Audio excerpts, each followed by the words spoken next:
Perhaps we need some outside universal threat to make us recognize this common bound. I occasionally think how quickly our differences worldwide would vanish if we were facing an alien threat from outside this world.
Good evening and welcome to a shortened week on Spaced Out Radio this week. My name is Dave Scott, and we have our good friend Lon Strickler here talking all things Phantoms and Monsters from phantomsandmonsters.com. It is going to be a great show with him tonight. Let's turn our alien on. There we go. The reason why I haven't been turning the Bigfoot light on, I got to get a new battery for it. The battery is dead. I keep forgetting, so that's my fault. I apologize, but thank you all for tuning us in. I had a great time in Nebraska at the Bigfoot Conference. We'll talk a little bit about that as we say hello to Barb Madison in the gold medal position, race fan with a silver, Walter Kochabinski with a bronze medal tonight. Paramarv, how you doing? Attorney at large, Michael Morris, Eternity Eternal, Kurt M, and Frankie B. Thanks for coming on in.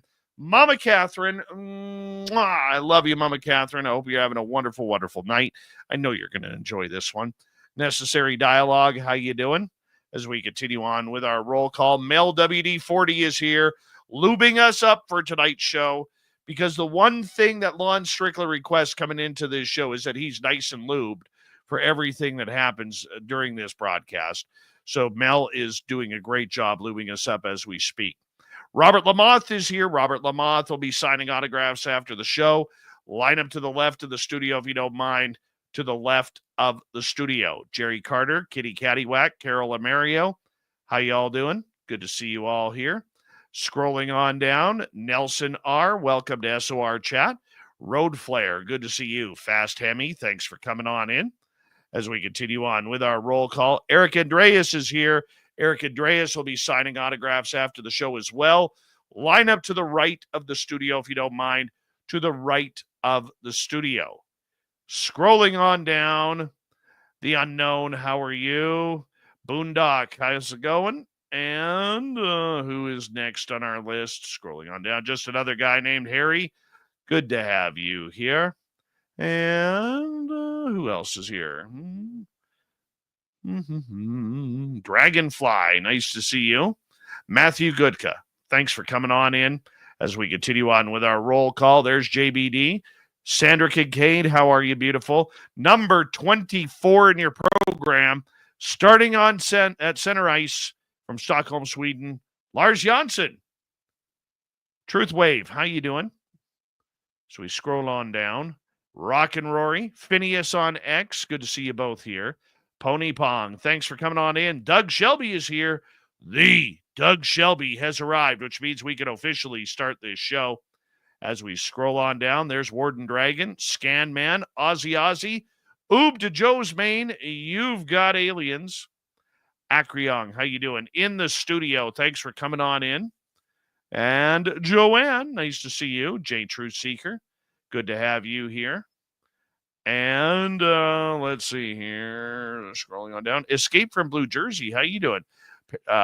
Mel, thank you for kicking off the super chat tonight. It's a wonderful way to support what we do on this show on a nightly basis. So thank you very, very much. Parasolo. Zen 2 from Nebraska. It was great meeting you and Zen 1. How are you? Yeah, they were at the conference. They hung out on Sunday. What a fun time that was. Let me tell you, or on Saturday, they hung out Saturday night. It was awesome. Beelzebub has a devil put aside for me, for me, for me. Ross Smith, how you doing? Let's start the radio side. Hello and welcome to the radio and podcast side of Spaced Out Radio. Tonight it's a shortened week for us as we head to Las Vegas Thursday through Monday to have our annual fan get-together. That's what we are doing this week as Lon Strickler is here from phantomsandmonsters.com for another great show, as we love it when Lon is here. Escape from Blue Jersey, thank you for that amazing super chat. Very much appreciate your love and support of SOR. This super chat is open. It's a wonderful way to support what we do on this show on a nightly basis. Hello, Leacham. How you doing? Good to see you. And don't forget, you can shop at our Spaced Out Radio store. Why? We do not have ugly swag, people. No ugly swag. So make sure you check it on out. Jerry Lahane, how are you doing? Do me a favor, everybody. It's that time of the night. Throw those horns up. Let's rock.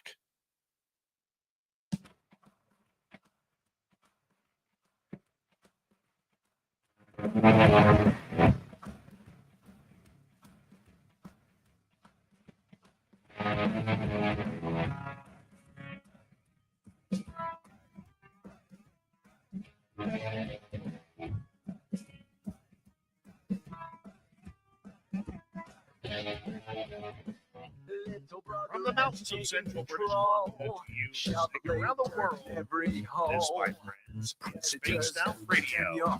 I am your host, Dave Scott, sitting in the captain's chair of SOR headquarters.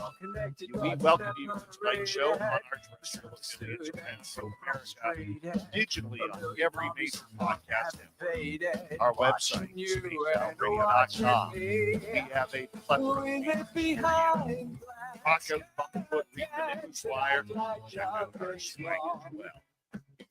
It's on X, Spaced Out Radio, Instagram, Spaced Out Radio Show, and on Patreon, the Space Travel. Tonight's show is brought to you by Chive Charities. Help make the world 10% happier by visiting Chive Charities today. You can find them on our website.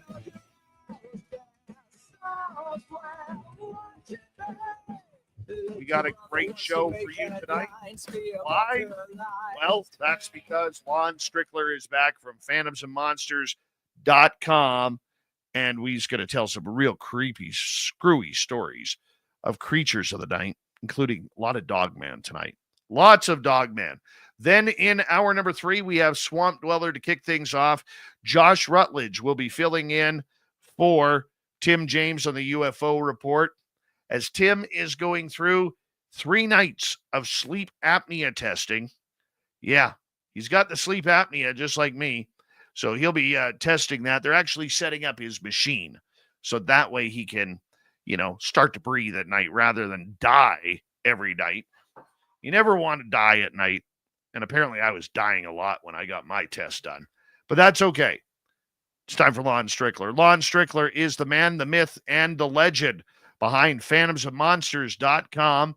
He comes on here once a month for a special that we call Strange Days, where we talk everything monsters and cryptids and some of the amazing reports he gets on his website. He literally gets tens of thousands of hits each month from people not only submitting their weird, strange reports of creatures that they've had encounters with, but also people trying to learn about Dogman, Mothman, Sasquatch, ghosts, aliens, every type of cryptid in between. Let's get right to them. You can find Lon's books on Amazon or his website. Once again, phantomsandmonsters.com. The man, the myth, and the legend with the beautiful hair and beard combination, Lon Strickler. Good to have you here, my friend. Always good to be with you, Dave. Oh, I can tell. You always show so much excitement when you're here. It's kind of like, damn it, I got to do this again with this guy. Yeah, one day I'm going to jump up and down when you introduce me, and then you'll be off kilter and you won't know what the hell to say. So, no, that's true. That's true. So Lon, I just got back from the Nebraska Bigfoot conference. Hmm. And let me tell you what a blast that was. But there was something that I noticed at that conference, my friend. Even though we were there to talk Bigfoot really wasn't the star among the speakers. It seemed to be more and more people having Dogman encounters. Yeah, it's and I've noticed that too. We're getting more sightings and reports out of the Midwest, um, particularly in the Ozarks and in Missouri, Kansas, Oklahoma, and such. So yeah, and a few in Nebraska as well. So it has picked up now. Why that is, I don't know. Maybe people are just less hesitant about contacting us about those, what they see. But honestly, we haven't had a whole lot of sightings there in the past, but we have had them lately. So yeah, it doesn't surprise me. You've got a couple, reports while you're out there. I find it very interesting that, the cryptid world, just like the UFO and paranormal world, always seems to be shifting. I mean, some years it's just Sasquatch story after Sasquatch story. Then Mothman picks up. Then Dogman picks up. What's with this rotation? I don't know. I guess it's just it's. I guess it's a potluck thing. I mean, I don't think there's anything in particular that has anything to do with it. I don't think there's any phenomena or any type of anomaly that's causing more one year than other. I mean, it could be weather, it could be a lot of different things, but honestly, I really don't have any particular idea why. But yeah, I mean, it was interesting that you did mention you were out there and you had more reports, and it has picked up with us as well. So, but the cryptid canines are people are starting to recognize this as an actual cryptid or something unusual, and they do come in a lot of different forms. So people are starting to mention it. If you go online and if you go into some of the sites where people just do random posting, you do see more of the sightings. You see a lot more reports there as opposed to what you used to see. Even here in Pennsylvania, it picks up. It kind of goes up and down here, but we have had. I have had a couple of reports. I had some updates, and in fact, I've got three of them tonight that have been updated since I guess the end of last year, and I don't think I've talked about them here. So yeah, so we are still getting them. Do you think it's because that these creatures are making themselves more known or people are actually seeing them more? Uh, I don't know. Maybe I just think that people are less hesitant about coming forward. I think they've always seen them. Um, you know, I think years ago people would see something like that and just kind of ignore it and think they're seeing things and maybe misidentified it. But as more and more reports get put up and are talked about online on into social media and everything, yeah, I think people are less hesitant to come forward and talk about it. And for the most part, some of the reports, and in particular reports we've been getting around here, are pretty dramatic reports. I people have been seeking me out pretty steadily as far as when they see something they're concerned about it for the most part, and then they want to really find out about it. So yeah, I mean it has picked up overall. For people who may be listening to this for the first time, what is a dog man? Explain that to them. Well, they the ones that we have had reported around here in particular, they come in as quadrupeds and bipeds. The upright cryptid canines are, they're bipedal. They have a more of a werewolf type of look, that what people consider a lichen or a werewolf type of look to it. They're usually very tall. Uh, we normally get sightings between 9 and 10 foot. And like I've said before, if you know or are familiar with the underworld film series, the lichens in those movies are a lot really similar to what people describe. The very heavy chest, the thin waist, the muscular legs and arms, the um, the wolf head that's very defined. They're usually either very dark brown or dark gray, maybe black. Sometimes they're fully haired, but for the most part, it's kind of patchy as far as the hair goes. Now, as far as what I call dogman, I mean those are quadrupeds for the most part. Um, and most of the reports we get of these quadruped cryptid canines, they kind of remind you of a hyena in a way. They've got the slope back, very muscular, got a large mane, a wolf head. Their size is probably on the average of double what the size of a regular timber wolf would be. So they've got some pretty decent size to them, and they stand their ground too. I mean, when people see them or they know somebody's looking at them, very rarely will they run away. Um, I've had hunters in particular who are armed. I've had them tell me, and Butch even mentioned this as well, that they they use some type of telepathy or either infrasound or something. But just like with many reports you get with Bigfoot, they seem to try to warn individuals that they don't mean any harm, but they're not going to back away, and they're not going to, allow them to do anything to them. And so far, everybody I've talked to has complied with it. And I have, as far as attacks go, I don't really know of any attack or anything physical. There have been people who said that they've done bluff charges with them, but other than that, that's pretty well it. So, but if you go to the Pennsylvania cryptid canine dogman website that we have, the map, we've got over 40 sightings that have been reported to us, includes some historical sightings, because we've had historical sightings in Pennsylvania and Maryland since the mid 1800s. So, yeah, I mean, it's something that here in this part of the country that we are familiar with, and in other areas as well. But like you said before, you're getting more reports in other parts of the United States and Canada, and people are starting to report them. Gotta ask, as I follow up with that question, for people who may not be familiar with this creature, what's the difference between a dogman and a werewolf? Well, a werewolf, if there is anything as a werewolf, I mean, there have been people who have claimed that they've seen them ship shape into a dog-like creature from humans.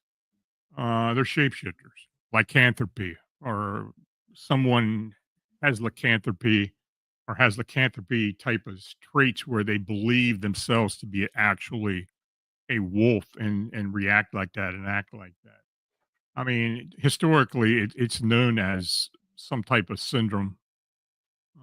But and can I say they're really werewolves? No, I mean, but most people who do see an upright canine, the first thing they think of is werewolf, and especially if they see it at night. They they've been watching all these movies and pulp culture for all these years, so that they're familiar with that. So that's what they call them.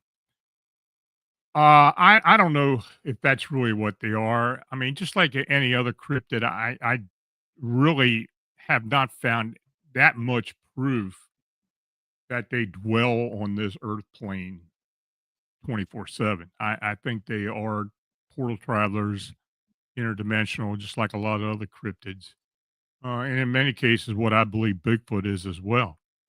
So, and this same goes with the quadruped or the dog man or the hyena type of looking, cryptid canine.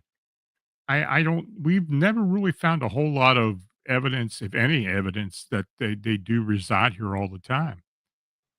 There are people who swear that they do. They have breeding populations in certain areas, but quite frankly, I have not seen that, and I have not received any proof that that actually has happened. But we still get a lot of reports. It's hard to fathom that there is a giant, mean-looking humanoid type of wolf in the forest. There are many people who believe, like when I was in Nebraska for the conference and we were talking about Dogman, there are many people who believe that this creature is, kind of a mixture. It's some sort of hybrid animal. It might be a some sort of government experiment gone wrong. But I mean, if these things have been seen for a long time, that would kind of rule that out. Where do you think these things come from? I just think they come from another plane, another dimension, like I do most other cryptids. Just like we've been looking into this whole Chicago Mothman winged humanoid phenomena. I think the same with them. We've had a lot of different cryptid sightings here in Pennsylvania and Maryland, and we just really have no proof that those in particular have any type of breeding or indigenous population. So, yeah, I think they're moving out somehow. But it's something we just don't understand. It's all theory at this point. But just like with Bigfoot, there's a lot of people who are starting to come around and believe that theory as well. Except a lot of the diehards who've been doing this forever. Uh, they tend to not want to believe that or to even acknowledge that. But I think as time goes on, we're gonna come up with some other scenarios or other theories as to what's really going on here. I just think it's a progression that's going to eventually happen. Yeah, the aggression seems to be a little over the top with these things, don't you think? No, I don't think they're that aggressive. Uh, Now that being said, why are they here? We have no idea. Are they here to hunt? Doubtful. Or are they some type of watcher being like some people believe an extraterrestrial is, or these crawler humanoids, maybe some type of watcher being? Um, we just don't know. I mean, any speculation at this point is just simply that. It's all conjecture and speculation. So, they're very most times they're not very aggressive, but it seems to me that they don't really like to be seen. Just like with Bigfoot, uh, those two creatures seem to shy away from being recognized, and they probably do as much as they possibly can to avoid that. Do you think then that they actually try to harm people? I mean, we've all heard about the case of the LBL, and I've talked to a couple people who are very staunch investigators, and Daryl Denton and Tim Coonbo Baker, who've investigated that very heavily. I mean, that is just a scary story of a family who was literally mauled to death by a number of these things. Well, my honest opinion is I really haven't seen any proof that that actually happened. Now, sure, there are people who swear that it occurred. I just haven't seen the evidence to convince me as of yet. Now, that we have been doing some investigations out of state. I've been involved with some reports and sightings and encounters in Alabama, particularly northern Alabama, from Birmingham north up into the Tennessee border and over into the Georgia border. Uh, we're getting a lot of reports, and we are getting some we are getting some video and some audio that may very well be valid. Uh, we haven't released any of it yet. We're still trying to collect more evidence, but particularly the audio, it's some of it's pretty frightening. And I think in that case, in Alabama, there's something to do with the indigenous folks who used to live there, the Creek Indians in particular. Um, there's certain areas where they do like to hang out that used to be concentrated with Creek Indian tribes and such. We don't know if there's really a connection, but it's interesting where they do show up. Alabama's got a lot of really thick area between, in particular, between the Birmingham and Montgomery area. A lot of waterways, a lot of watersheds, and a lot of really thick areas. But I'm working with two individuals down there right now who have been looking into this for at least the last 4 or 5 years. And in fact, I just talked to my one investigator, Brennan, who's a school teacher, and he does a lot of this during his off time, and pretty interesting, pretty interesting stuff that we have gotten. But so far, we just don't really know what is going on. You know, we can speculate as much as we can, but and we have had a couple witness reports from down there as well. So yeah, it's it's a work in progress, but I do promise when we do get some information that we feel is valid, that we can back up more so than just a lot of anecdotal stuff. We will do that. For sure. I mean, it's always a big one when it comes to that. I mean, you want to try and get the best evidence possible with that. As we got about 2.5 minutes to go before we have to go to break at the bottom of the hour. And our guest tonight is Lon Strickler from phantomsandmonsters.com. Lon, the fact that this creature seems to really terrorize people, but for the most part, never physically. It seems to give a lot of stern telepathic warnings. That's right out of the ordinary, isn't it? Yeah, it is. I mean, it's people have been talking about that phenomena with Bigfoot for a long time now, but normally it's nothing aggressive. I mean, people get the sense when they encounter these canines that they do mean business, and like you and I have both said, I never want to run up against one. Quite honestly, I mean, I really don't. I mean, out of all the cryptids, that is one I really don't want to face. Uh, I have faced others, but I've never faced that, and as far as I'm concerned, I don't really want to. But, and particularly because some of the details of some of the supposed witnesses have told us in the past. Uh, but, I think a lot of the fear has to do with the pulp culture and, we talked about werewolves and such. I think that kind of lingers in people's mind. That's a scary looking creature, and werewolf lore is very frightening. And yeah, who wants to deal with that? Very true. Very true. I mean, I wouldn't want to deal with it. That's the one creature, my friend, that I do not want to encounter.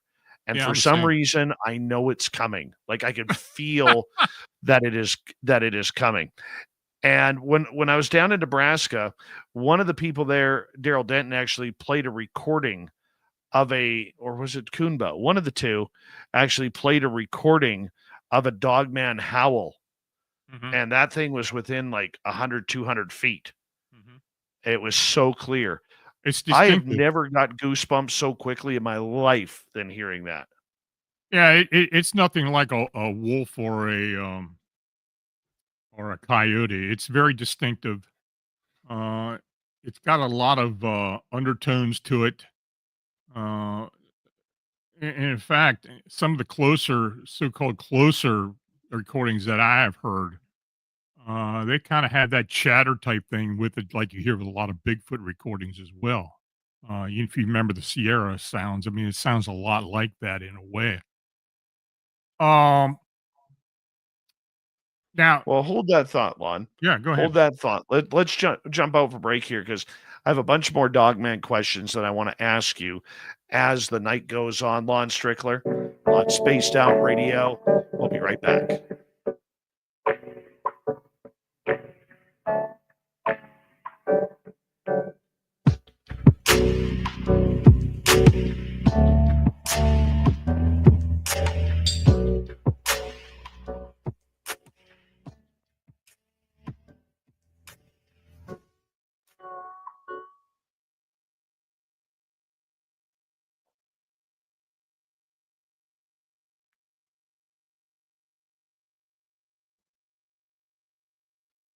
All right, Lon, we're clear. Okay. Fun times. Fun times.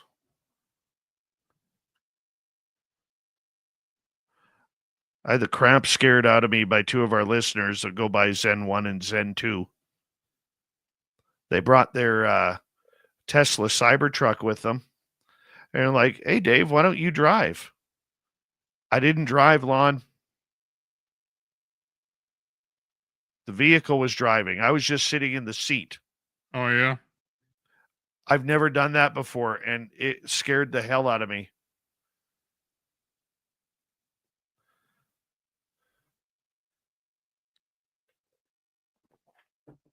Oh.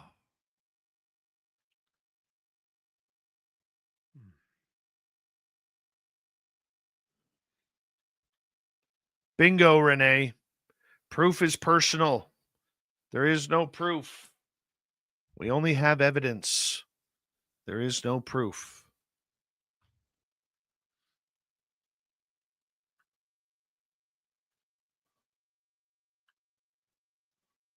Phil finally sent me some of his artwork the other day. I gotta get it framed. I put it up here.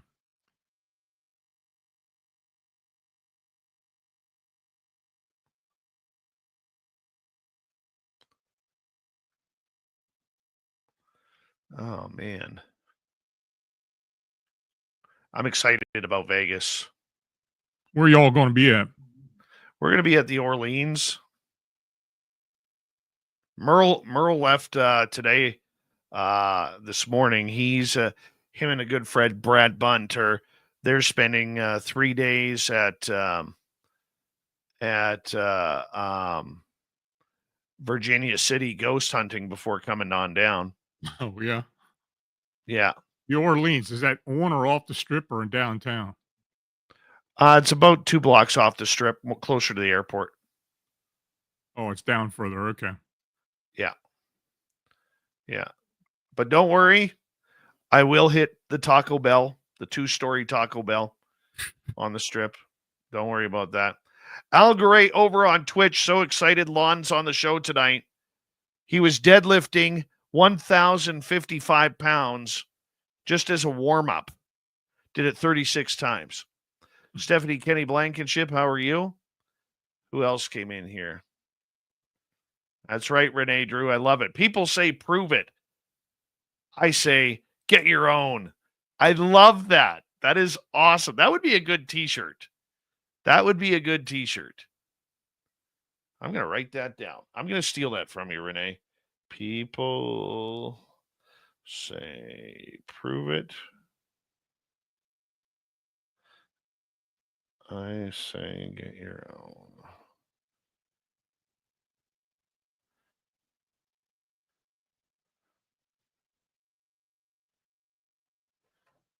I'm going to add woo to the back end of that. Julie Dawn, a.k.a. Luscious Jules. How are you, beautiful?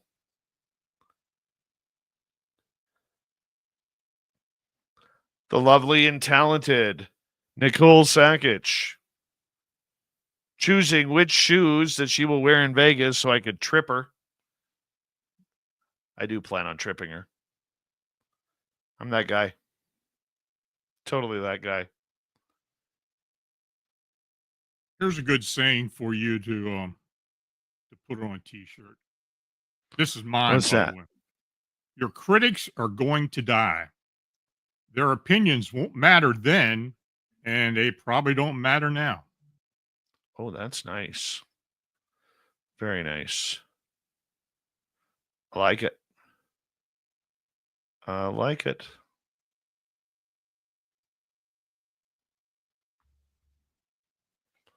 We got about a minute here. Thank you tonight to Mel WD40, Escape from Blues Jersey, and Zen2 for the super chats. Greatly appreciate the love and support, everybody. Thank you very, very much. And we will be getting going here in about 30 seconds. Yes, everybody, just a reminder, I do know about the audio issue. All right. It's only on YouTube. If you listen to the podcast side, the audio is great. Hi, Cosmic Joe. And Renee, thank you for adding to the super chat.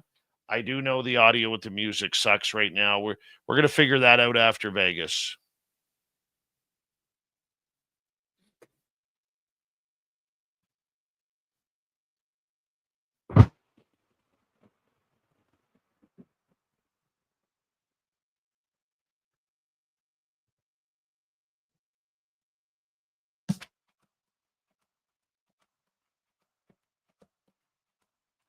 We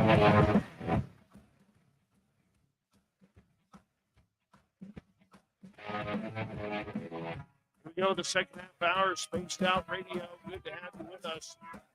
My name is Dave Scott. Thank you for joining us. We really appreciate earning your listening ears wherever you are on this beautiful planet we call Earth. Reminder to all of you that if you've missed portions of this show or others, you can check out our free archives on YouTube and on every major podcast network. Our website, spacedoutradio.com, we have a plethora of features for you. Rock out to Bumblefoot, read the news wire, check out our swag as well. Follow us on X at Spaced Out Radio, Instagram at Spaced Out Radio Show, and on Patreon in the Space Travelers Club. Here's Lon Strickler hanging on out with us, talking all things Dogman right now. And Lon, we always appreciate when you're on his website, phantomsandmonsters.com. Yes, strange days indeed when we're talking Dogman, my friend. Yeah, it is a bit different, but it's an interesting subject nonetheless. Lon, when we look at the Dogman and the way it seems to always creep up on people, very rarely do you hear stories of it jumping out in front of people. It always seems to be seen from behind or from a distance, glaring. What do you think that's about? I don't know. I have had reports where they have literally just manifested in front of people as well. Um, so I don't know if that's how much of a majority of them do not just show up, but there have been some. Um, that's a big reason why I believe that they're interdimensional or have some type of other supernatural abilities, because we people have literally said that they have seen them manifest and actually vanish. Do you think there is something special about this creature that it has some sort of supernatural capability? Oh, I think most cryptids do. Um, I'm not saying that what they do is the same as others, but I think they do have something distinctive that's much different than what we can understand, at least for now. But yeah, I mean, if you go back and you look at, if you're doing investigations and you're getting cryptid sightings and listening to some of the reports and really listening to what people are telling you, there are aspects to it that no doubt show some type of supernatural ability that we just don't know about, and all we can do is speculate. But yeah, I think they do possess them. What about the aspect of, take away the LBL incident, which is still highly debated. Mhm. What about the aspect that this creature absolutely puts a fear in people, but never seems to get close enough to harm someone? Yeah, I mean, like I said, I don't know, they do stand their ground. I mean, and they have been known to bluff charge occasion. I don't know if that is a threat or it's just if the person didn't move quick enough for their satisfaction and just tried to back them away. But yeah, they very rarely will get too close to an individual. I think the closest that I have heard from any of the witnesses that we have dealt with is probably 50 feet or more. I don't think they've come within that. But Yeah, they very rarely come very close to people. They're close enough for people to see them and to get an idea that you just don't want to be around this thing. But yeah, they're not really that threatening for the most part. Have we been able to figure out what attracts them? No, not yet. I mean, we have had people tell us that they have seen them hunting small animals, or I can't recall if anybody knows about them actually catching a larger prey or feeding. They have seen them feed on roadkill before. Um, Many hunters have encountered them, especially here in Pennsylvania. I, I I've just got a feeling that they're not too keen on people with guns. And not necessarily that the guns can harm them, but they're harming wildlife. And I think that kind of irks them in a way. They seem to react uh, somewhat unpleasant when they do realize that a human is armed. But they're very rarely aggressive about it, and they do tend to give them the abilities to back away before anything happens. I don't even know of anybody taking a shot at it. Do you I have heard people, or reports of people who've said when they pointed a gun at this thing that they will say, or this creature will telepathically say with kind of a smirk on its face, "I wouldn't do that if I were you." Yeah, I think that's the impression people would get or do get. It's pretty it's sudden too. I mean, first of all, you're looking at this thing not knowing what the hell you're looking at. Um, it's something you've never seen before. You're fearful of it right off the bat, and then you're armed. And if you do look like you're going to do something with that weapon, yeah, I can imagine if you're looking at its eyes or even its face, and it's probably going to sneer at them. Um, who knows what if somebody would take a shot at it, what would happen? What how it'd react to it. If somebody has taken a shot at it and something has happened, well, they didn't live to tell about it because we haven't heard anything about it. What's the darkest Dogman story you've heard? Um, I think the sighting that the hunter up in near Rothrock State Park, that's up in Center County, had. He was in and I've talked about this before. He was in a tree stand. And it was deer hunting. He was on the edge of a field, the edge of the woods in a field, and he saw these two large quadrupeds running at a fairly good distance from him. And first thing he thought was they were wolves. And he didn't understand that, so he stayed up there. But he was watching, and then one of them came over the rise and slowly walked up to him in the field, and that's the one that was probably about 50 foot away, and it literally just stopped, sat there, and watched him for a long time. Wasn't aggressive, but it was watching him, and probably stood there upwards to 10 to 20 minutes. He doesn't really know exactly how long it was there, but it scared him bad enough that he did not come off that tree stand until it started turning dark. Even if I don't even know if that would have helped him, but the thing did back away and left. And he realized there was another one with it somewhere. But fortunately, he thought that his car was not that far away, so he got down eventually, slowly moved through the woods and got to his car and got out of there. Now, the area where this was, if people know where Tuscarora State Forest is, it was just north of there. And what he did the next day was he actually went to the ranger station in Tuscarora and mentioned something to one of the rangers who thought it was an absolute nut. Um, I mean, the response he got wasn't positive. So he just decided he wasn't going to say anything, and he didn't contact me for a couple years after it happened.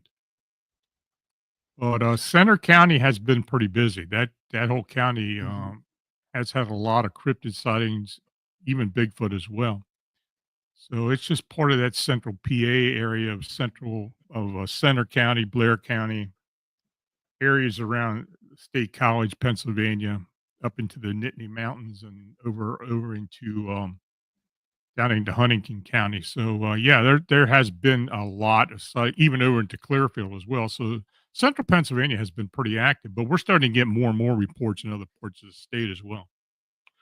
I've never really asked you, and every time we've talked about this subject, I've never asked you about the idea that this could be some sort of scientific experiment gone wrong.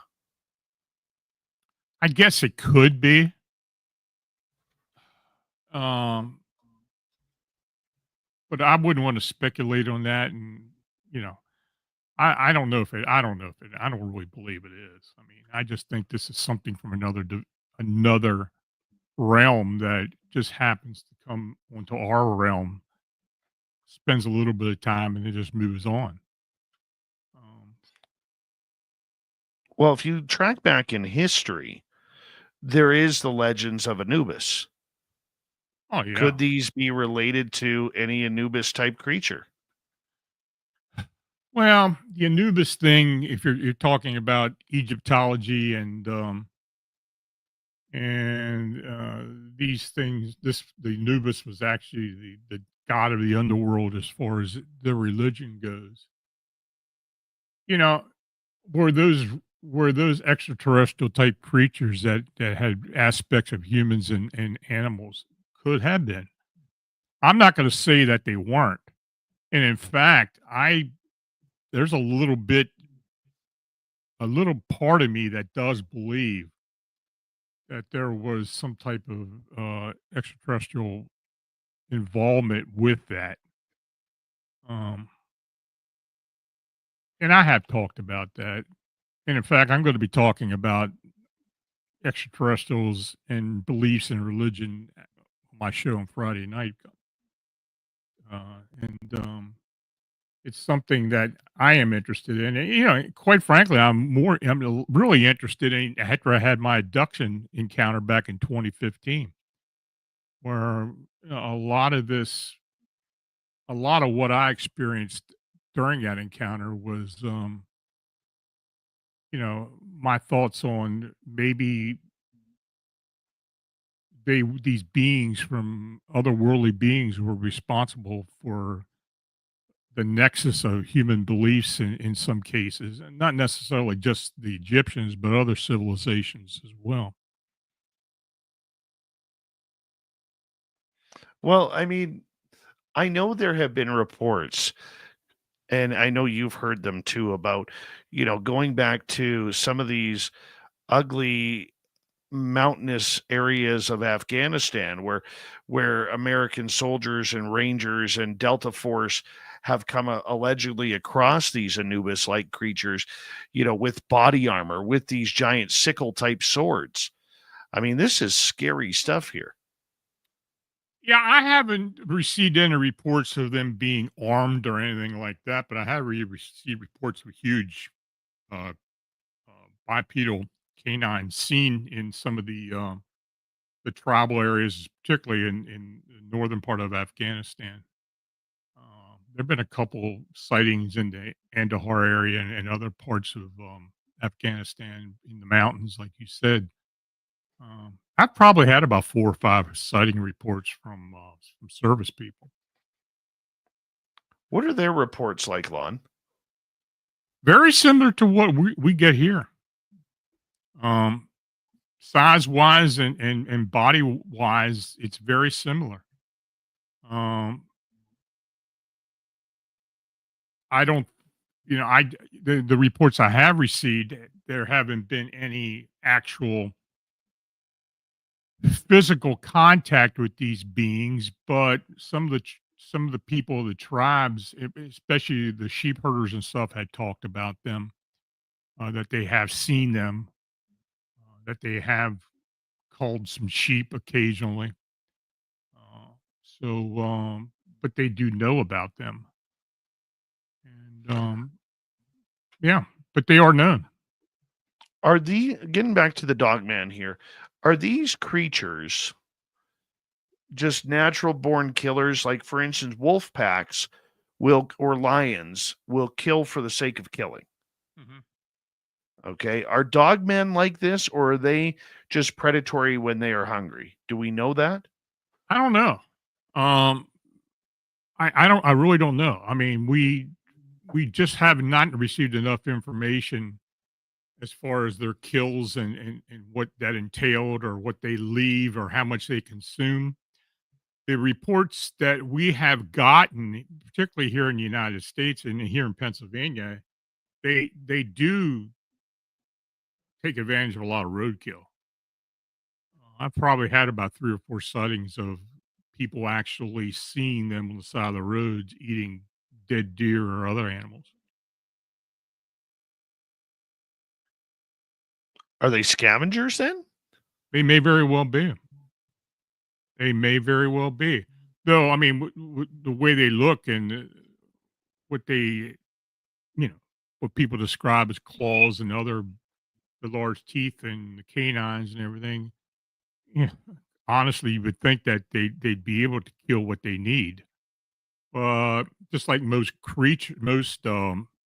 carnivores, they will take advantage of a carcass. That is just freaky. Coming up in the next hour, we're going to get to some of the stories that you brought forward here. I mean, when people have these close encounters with these dogman like creatures, how do they not just turn and run? Or do they do what they are supposed to do, like with any apex type predator animal? Do they just back out slowly? I think most people have instinctive enough to know that if they run, they're going to get chased. That's just I think most people believe that. Um, for the most part, those who I have talked to, and I know Butch has talked to some as well, who had encounters with these things and did run. Very rarely were they chased. Um, so I don't know if that's really part of what they do or not. I don't know. You think if they were chasing, they'd chase for a reason to either kill or to maim or to do something. But it just doesn't seem to be in their nature to do that to humans. Now, do they do it with prey? I'm quite sure they probably do if there's nothing around to eat. But as far as humans go, yeah, I just don't think they do.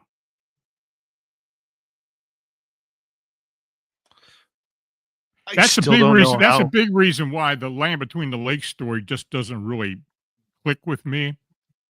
I guess there are exceptions to what you normally get, but I don't know. I would really need a lot more evidence other than the reports I have heard down there, to convince me that that story has any validity to it.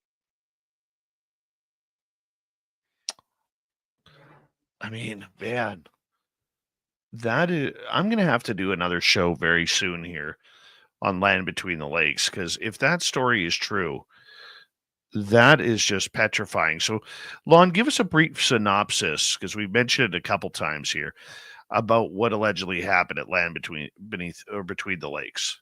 Well, there have been several versions of it. There was an original version where apparently there were a couple of these creatures. Some people say there were two to three of them. Some say it was just one or two or just one who just felt like it needed for some reason to attack this family, these people. Um, I have talked to people who have lived down that area. it's kind of split even that, some people believe it, some people don't. Um, if something did happen, I think like a lot of other accounts like this, it was somewhat embellished. I just don't see or understand why the whole attack was done. Now, if these people tried to kill it or maim it or did something stupid, yeah, maybe they were attacked, and if it was true, maybe they were attacked. But to this at this point right now, I just don't see the evidence that supports it.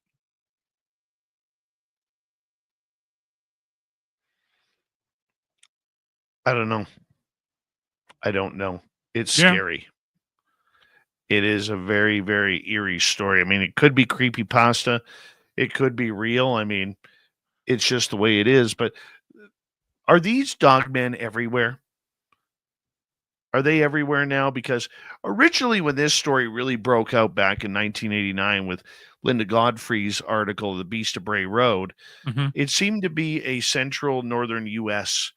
story, Michigan, Wisconsin, in those areas. And now we seem to be getting reports from everywhere. Do you think people are reporting this creature being out there, or do you think they're misidentifying and it's something else? I think there's a mix. But some of the original stories did come out of Wisconsin and Michigan and southern Ontario. They were some of the early sightings. Some of the early sightings I received were from those areas. Southern Ontario has had some really interesting reports from Niagara to Toronto, the whole way down into the Windsor area, that part of southern Ontario. But of course, there have been sightings throughout the peninsula area of Michigan, as well as other parts of northern Michigan and into Wisconsin. Um, I have never been there to do any investigations, so all I can do is just rely on what other people have told me of witnesses, people who own property there, and what they have seen and what they've experienced. Now, as far as other areas, like I said before, there have always been reports around here of the sightings, mid 1800s. So it was something that was part of the lore. People knew about it. A lot of the farmers knew about these things, but have they expanded?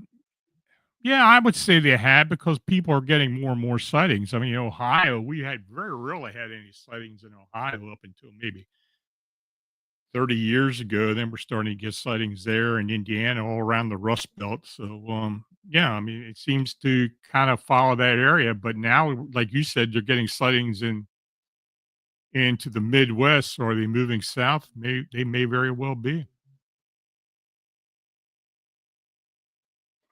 I hope not. I just these characters scare me, man. They really do scare me. And we talk a lot about these monsters, um, each and every night here on this show. But for some reason, Dogman just scares the daylights out of me, and I don't know why. Well, I'm hesitant when I do investigations of these things as well. I mean, there's a mystique about them. There seems to be a lot of death associated with them. Yeah. I mean, not death of people, but of actual previous death. I mean, they hang around areas that have a lot of death energy, cemeteries, and on farms where they have buried livestock, or areas that have a lot of paranormal activity and associated with spirits and such. Um, there always seems to be that degree of death around where people report these things. Why that True. is, I don't know. Hold that thought, my friend, because we're going to go to break here at the top of the hour. Lon Strickler and Strange Days continues on Spaced Out Radio. As Lon joins us each and every month, his stories are next.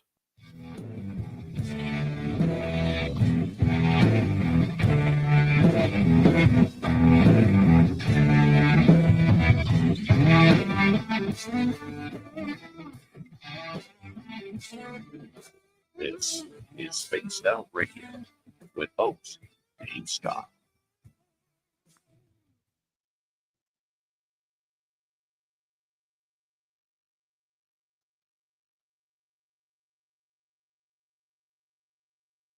All right, my friend. We're going to take a quick break. I'm going to put you in the green room, and I'll be right back, okay? All right. Be right back, everybody.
All right.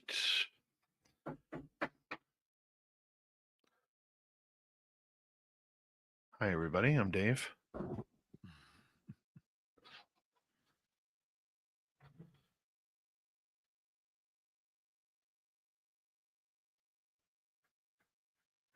Having fun, Lon? You look tired tonight, buddy. I am a little tired. I've been pretty busy lately. One down, one to go. Creepypasta 560. Welcome to SOR Chat. How you doing? Magnus for Magnuson. Good to see you. 30 seconds. We say thank you to Zen2, Renee, Mel, and Escape from Blue Jersey for the great super chats. Very much appreciate the love and support. Seymour Glass, welcome to SOR Chat. What a night for Canada. No, it wasn't. We're not talking politics tonight. No.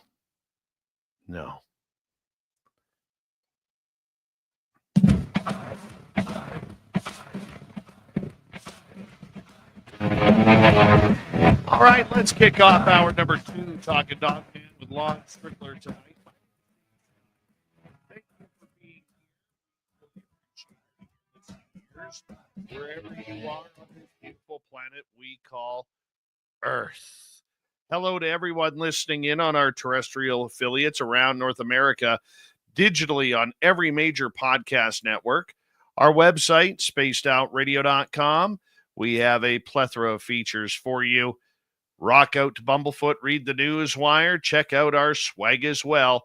Follow us on X at Spaced Out Radio, Instagram at Spaced Out Radio Show, and on Patreon in the Space Travelers Club. The Desert Clam has set the password for tonight in the SOR Space Travelers Club. Servicide. Servicide is your password. Use it wisely, Space Travelers, as the Clam sets the password each and every night right here on Spaced Out Radio. All right, let's have some fun. Lon Strickler is here for Strange Days. He comes in each and every month to talk about the weird, strange encounters that people report to his website, phantomsofmonsters.com. You can also find all of his books there as well. And Lon, thank you so much for being here. We always appreciate it. My pleasure. Talking Dogman tonight. This weird, strange creature. Oh, man. You've had an encounter, if I recall. With a Dogman? Yes. No. Oh, I thought you did. No, I didn't. Would you want to? No. If I don't mind seeing one from a distance, but I don't want to be too close to it.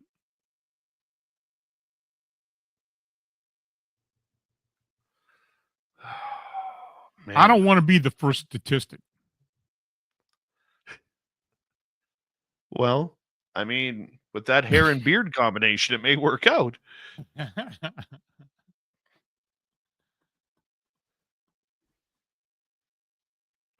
I think, though, that this creature, I think the reason why we're mainly fearful of it, number one, is we don't understand it. But number two, it's everything nightmares are made of. Absolutely. You know, everything. I mean, every time you see something like that, it screams werewolf, horror films, pop culture, death, destruction, vampires, the whole 9 yards. I mean, yeah, it's everything that we're fearful of. Well, we're going to switch topics here because you brought in a couple of stories tonight that we're going to get to. All right. First one is a grinning man encounter, 25 years apart. Before we get into this, explain what the grinning man is. Well, the grinning man is associated with the entered cold phenomena, but and some people do associate that with possibly the Mothman. I know a lot of ufologists and researchers who do believe that there is a connection. I mean, I think John Keel even believed there was a connection with it, but there have been sightings in other places of this being, this humanoid as well. And I have had several people talk to me and contact me about it. This particular report came out of Connecticut, but this individual actually saw the same being at two different times, and he swears it was the same thing. So, yeah, read about it. You read it and see what you get, what people think about it. Well, let's get right into this story here. This happened about 25 years ago. It happened only once, meaning it hasn't followed me around like some people report. I was driving in Torrington, Connecticut. While driving up kind of a crummy industrial street, I looked forward to see how the street was twisting. While about 100 yards ahead of me on the driver's side sidewalk, I saw a figure. I could tell that he or she was number one, dark, number two, tall, and number three, walking very fast as if in a hurry to get somewhere. Now, my wife was in the car also, so I kept my eyes on it. As I approached him or her, perhaps within 30 yards, he suddenly whipped around looking straight at me. Now I saw the entire figure dressed in all black, big floppy black leather hat, big floppy black cape, black suit, except for a white shirt with perhaps a red string tie, black pointy boots or shoes. He was very tall, over 6'6", extremely thin. His face was, well, it was very dark and thin also, or long and thin also. He had a jutting jaw, huge dark eyes, heavy brow, and his most prominent feature, an incredibly long nose. I mean, stunningly so. He was grinning, but not in a friendly or cocky grin. It was menacing, mean grin, a grin that someone would use when they were saying, "I got you," or something hideous like that. And he kept looking at me as I drove past him. Just me, not the car, not my wife, nothing but me, or so I felt. As I drove past him, I looked in the rearview mirror. He kept his eyes on me. His grin was wider, and perhaps he was laughing. I've forgotten. I kept driving until he was out of sight. My wife saw him. She confirmed what I saw.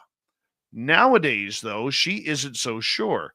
Was this thing perhaps the Hat Man I've read up on? And while some things match, others don't?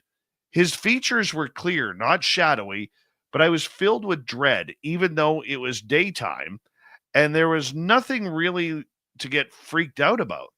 I don't really shake easy, but he got burned inside my head, and he's been there for 25 years. I've never seen him again. He didn't follow me, and thank God.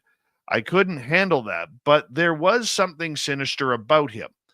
Usually when I see a weirdo, I may feel sorry for him or her, but this wasn't the case. I was scared, plain and simple. Your thoughts on that part before we get to the follow-up?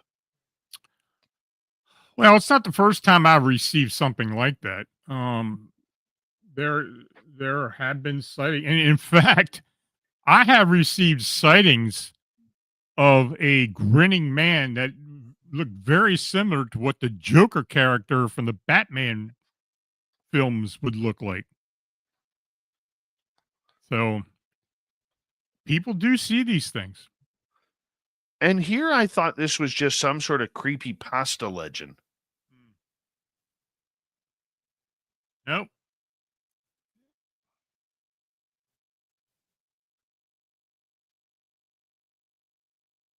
Weird. Very weird. Well, let's continue on here with the second part of this story because there's a follow-up email to you. I thought that this was my first and only time seeing this character. I even began feeling guilty that I thought this poor soul may have been evil. But now, 25 years later, I have had a second encounter with this thing, this time under much more puzzling circumstances. I was driving home from work, the road damp from a slight drizzle that had stuck around all day. Usually I'm a fast driver, always driving the maximum speed allowed by Connecticut law, so at least 20 over. You know that. I'm not used to being passed by other vehicles, but looking in my side mirror, I could tell that a car was about to pass me with ease. As he pulled even with me, the car slowed down to match my speed and stared into my car. At first, I thought it was a friend who recognized my vehicle. Looking in the car, I saw a man driving, all decked out in a big Three Musketeer type hat. I thought he was simply a weird dude until he turned to meet my stare, and it all came rushing back to me. This was the same guy, or looked like the dude I saw 25 years ago. Same gigantic nose, same huge chin, and then he smiled. It came flooding back, that terrifying, taunting, evil teeth-filled grin. It sent shivers up my spine. Then something really weird happened. Throwing his head back in, what I saw was as terrifying, like a terrifying laugh. He sped up, pulled ahead of me in the left lane. Then I experienced something I could not explain.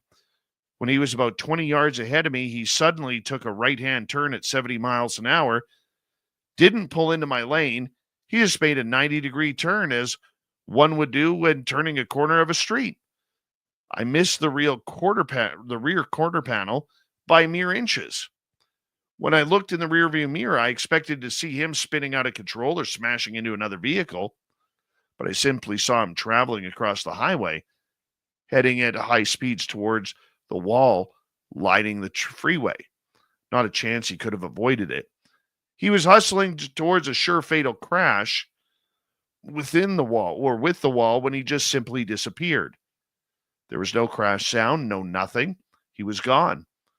Needless to say, I was shocked. How could a car doing 70 make a 90-degree turn? How did he just disappear? How could I have been the only other car on a busy highway during rush hour?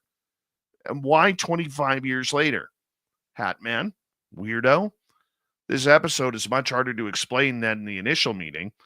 That's my story. This thing is a creep. Seems to enjoy scaring the crap out of me. Oh, and to make things even worse, my wife now swears she remembers no such being ever crossing paths with us. Wow. Yeah, it's an odd one.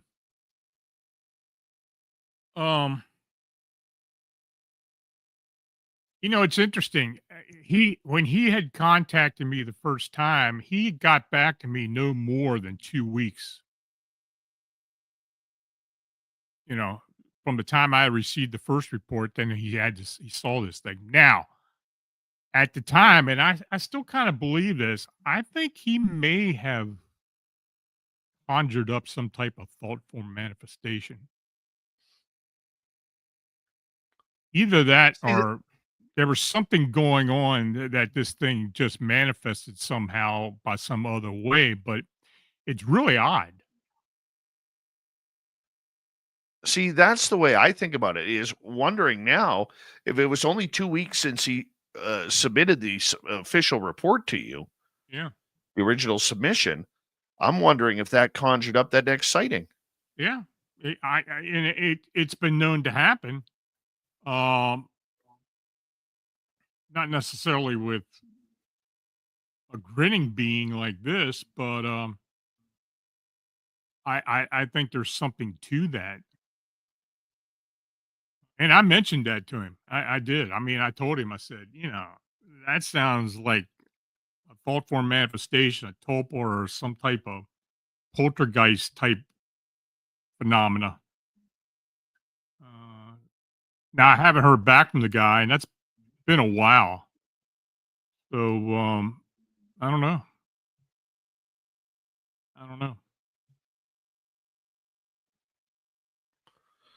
I'm just blown away by that. I mean, the idea that he witnessed that car turn on a dime at 70 miles an hour. Mm-hmm. Now, granted, he could have got the speed wrong. Mm-hmm. I mean, that's possible. But considering it's pretty much heading down a dead-end road going into a wall and their car just vanishes, I mean, What's the chances that he was looking into a different dimension? Possible. That's possible as well. Absolutely. It wouldn't be the first time I've heard something that may have actually been a time slip or something to that effect. People get a lot of weird sightings where they just seem to, you know, kind of a glitch in the matrix, type of thing where something is seen just totally out of place. And, yeah, but I still think there's some a thought form aspect to this. But, yeah, it's weird. Very weird. This is almost like his own personal tulpa. Yeah. Yeah.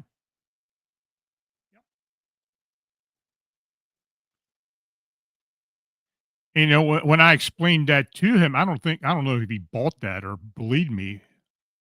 Uh, but, now he did tell me he did report this. He couldn't get a license plate number, or he didn't even know what the type of car was. That kind of slipped his mind for some reason. But he said he did file a report. I think he said he filed a report with the state police, not Torrington. But this report was made to me about,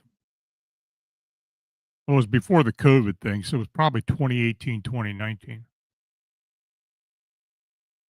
Wow. Yep. Wow. That's just crazy. Just crazy.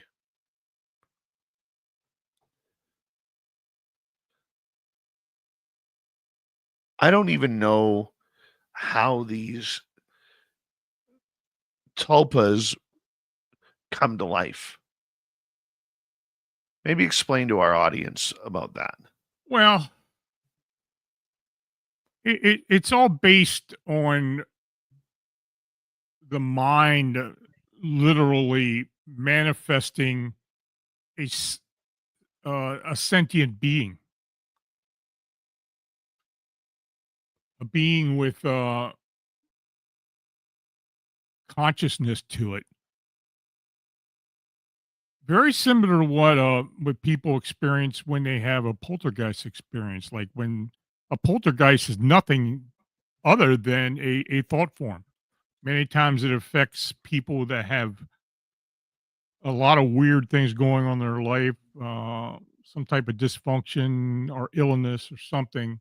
Many times it's teens, younger adults who are going through the growing pains of life, and they kind of think the world's against them, and for some reason they manifest this being. But after they do that, and many times they're not even aware of it, this thing just literally turns into a sentient being and does all kinds of crazy stuff. And I mean, you've heard about poltergeist cases where it seems like a haunting, but honestly, it's not really a haunting.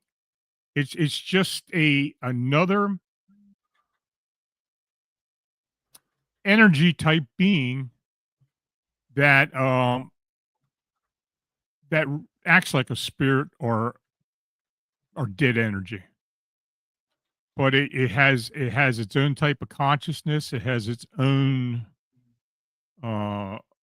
maybe you want to say matter, but it's sentient. So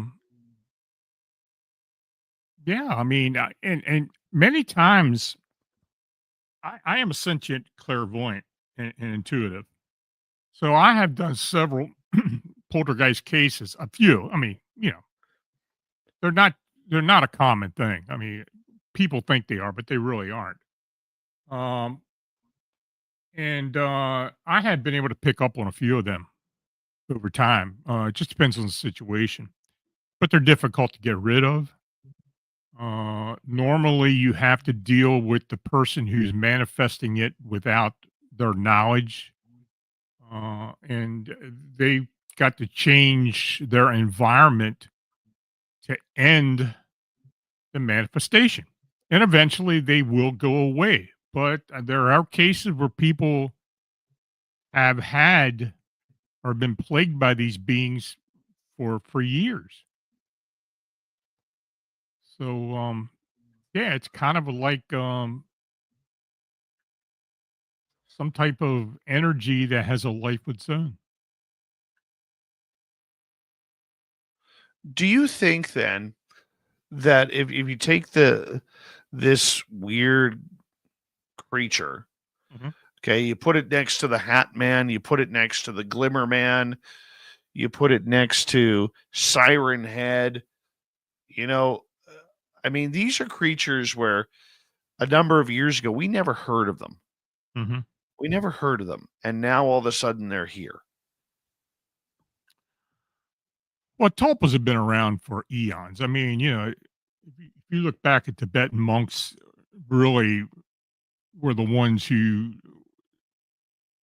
after people had studied them and their ability to manifest tulpas, and then there have been experiments over the years. Back in the 70s, you have the Montreal experiment where they literally, a group of people literally manifested a thought form being that was, that hung around them, that literally moved objects.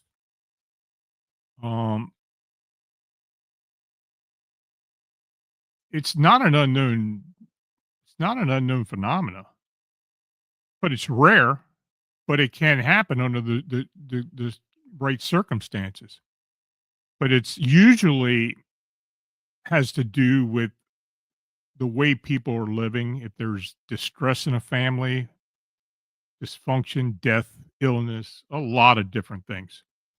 But that's really the only way that we have been able to find or been able to eliminate it is to just get in touch with the person who's doing the manifestation unconsciously, explain it to them, and with those that live around them or live with them, try to tamp down the bad and negative energy. Now, it's very similar in a way to what shadow people are. Now, shadow people, we don't know what the hell they really are. I honestly believe that there's some type of otherworldly being, maybe extraterrestrial, but they just seem to show up in places where there's a lot of bad energy going on and they feed off of it.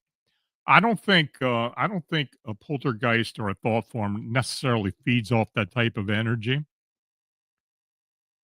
but and I don't think they're necessarily as dangerous as a shadow being. A shadow person, a shadow being are more common, but they're much more dangerous.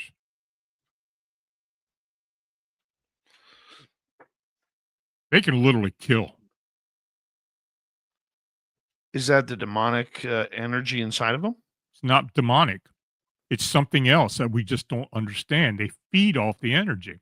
They become stronger. They become more willing to interact with the living, and that tends to be a problem.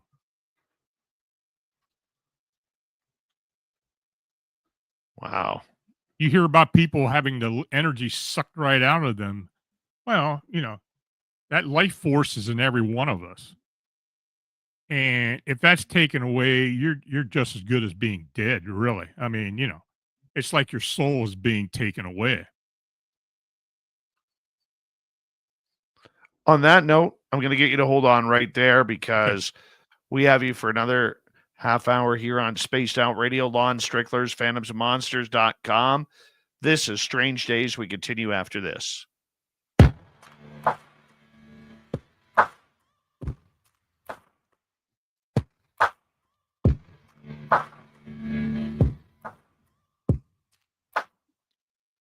You're listening to Spaced Out Radio with your host, Dave Scott.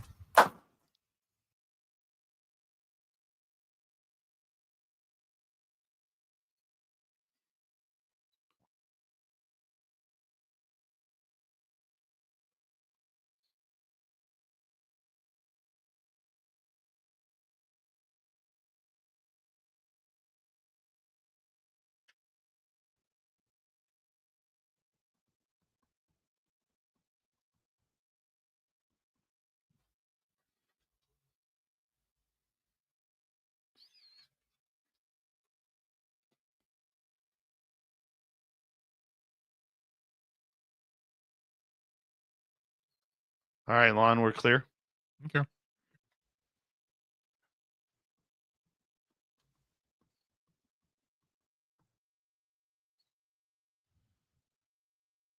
I think I told you this before. I've had some of the scariest cases that I have had involving poltergeist have been in Toronto, the Toronto area. Yeah, Now, they're why probably a that bunch is? of they're probably a bunch of Leaf fans still waiting for the next parade. Toronto's a wacky place. It's Yeah, got tell some me really about it. strange energy there. I mean, it always has. I mean, even when I was a kid, when I was and that 6 months I lived up in Hamilton, I used to go up to Toronto. It always just seemed to be off, a little bit off to me. I don't know why. But I have had a lot of cases up in that area.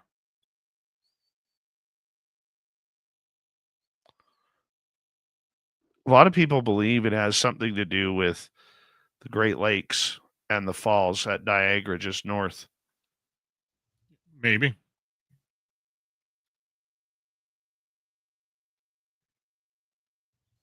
That whole area around Lake Ontario is a little weird anyway. Mm-hmm. Yeah. Well, they're Leaf fans, so what do you expect? I got a lot of friends up there, and I got a lot of Leaf fans that are friends. So Yeah. I kind of pity them. They've been kind of through it over the years, but They deserve everything they get. Leaf fans.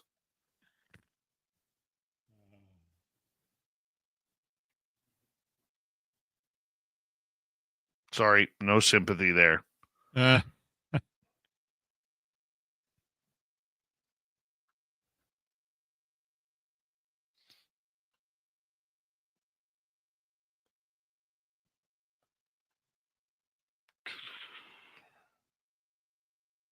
I'm not gonna lie. I'm tired, man.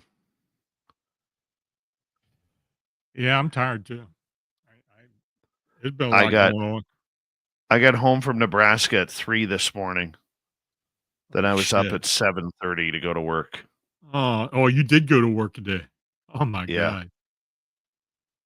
Yeah.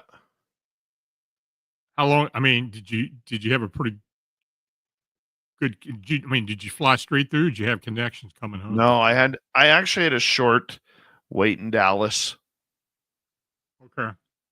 but that Dallas Fort Worth airport is the worst airport I've ever been in. Yeah, I have heard a lot of people complain about that place. It's horrible. The corn's not up yet, Jeremy. I didn't get the chance to eat any of that Nebraska corn. Too early for that.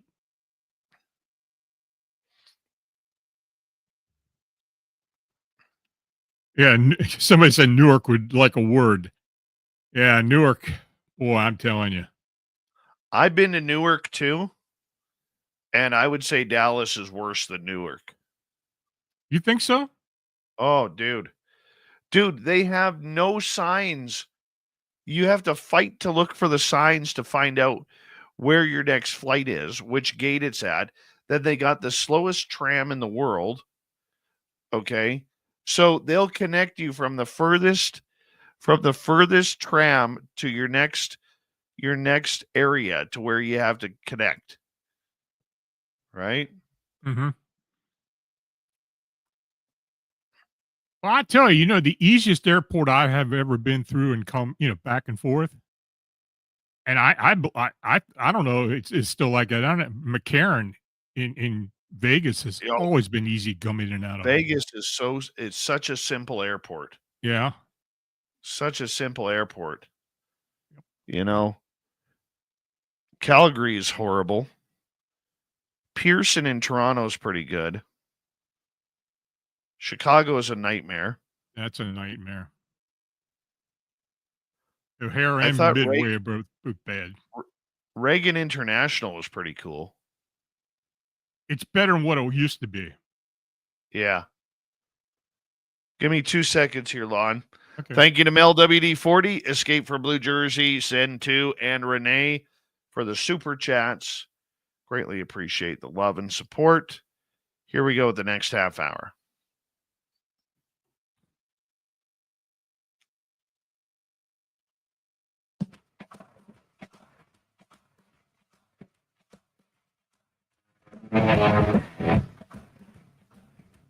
Here we go with the second half of Spaced Out Radio. Good to have you.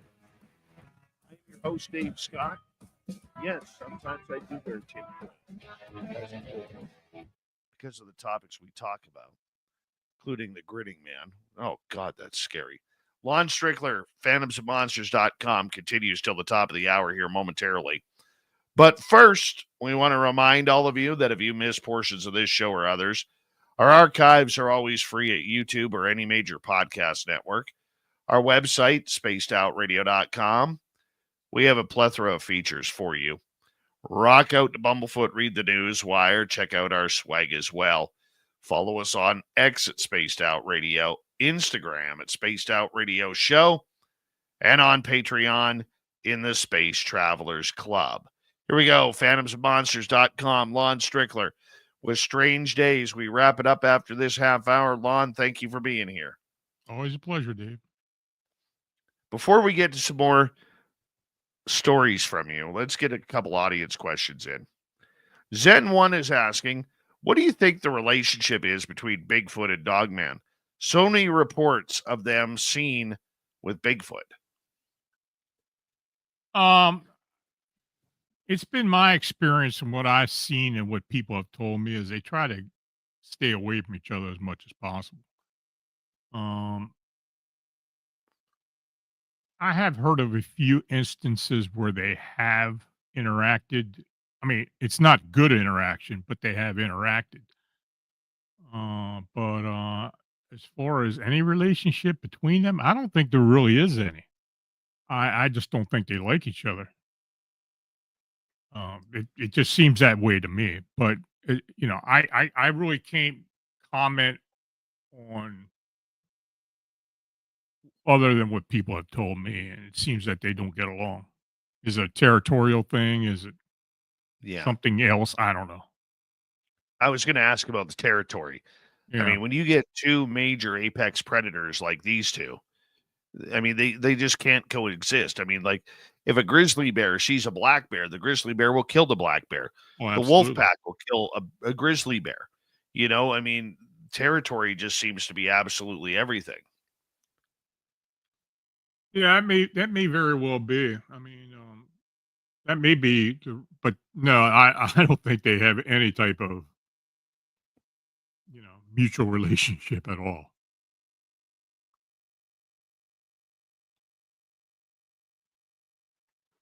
All right, let's get to another question. Let's go to Lenda.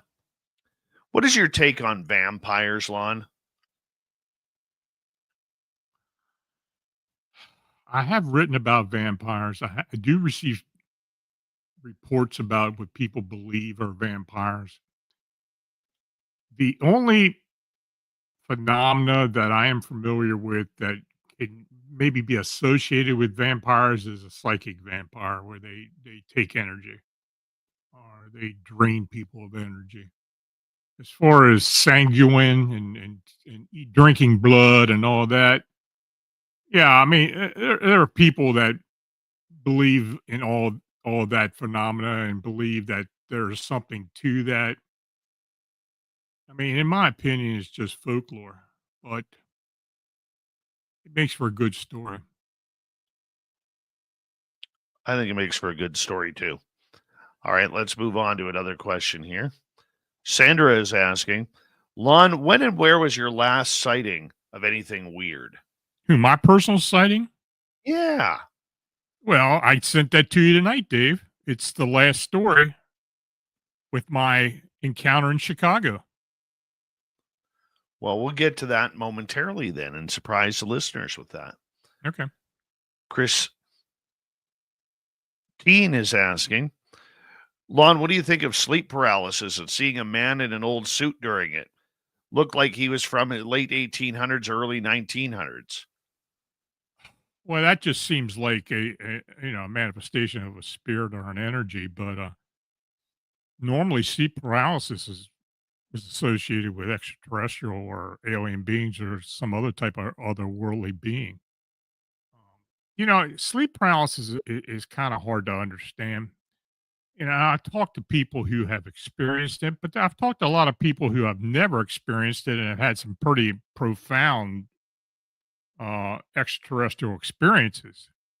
Um, when I had my encounter, I didn't experience sleep paralysis. I have experienced sleep paralysis, or what you can call sleep paralysis, that's not associated with something paranormal or supernatural. But I think that was more physical than anything else. Sometimes you wake up at night and you just feel like you can't move. I don't know if people are mistaking that for sleep paralysis or that is associated with some type of other being.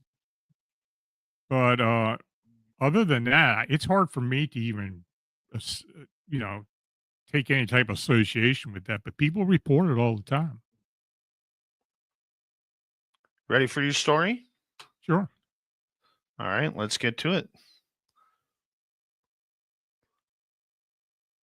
Let's see. Is this the one that starts off with you, strange family across the street? No, you got to scroll Okay. down. Did I encounter the Chicago Mothman? All right. Let me scroll on down here. There it is. All right, this is Lon. I waited almost 2 years before I decided to disclose my possible encounter with a winged humanoid while traveling through the South Old Irving Park community of Chicago, Illinois. I have finished filming the Mothman Revisited episode for Unsolved Mysteries the previous day, and we were driving back home to Pennsylvania. The production company had hired a driver, Brad, who was raised in Northwest Indiana, now living near Baltimore, Maryland. He is also a filmmaker, to transport me from Pennsylvania to Chicago, since my doctor had not cleared me to fly on an airliner because of my lung surgery a few months previous. The trip in general was very pleasant, and Brad and I discussed the paranormal and cryptids for much of the trip. He had some knowledge about cryptids, but was surprised and interested when I told him I was going to Chicago to film an episode about the Chicago Mothman phenomena.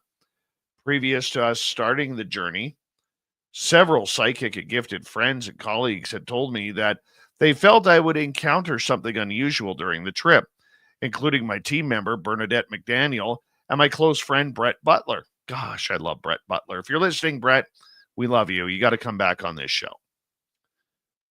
I had mentioned this to Brad, so we were on the lookout while traveling. I explained to him that I had winged humanoid encounters in 1988 in south central Pennsylvania, and that I believed for some time that there was a connection between my experience and my multiple year research and investigation of the winged humanoid phenomena in the Chicagoland area. So we were driving back after filming the episode.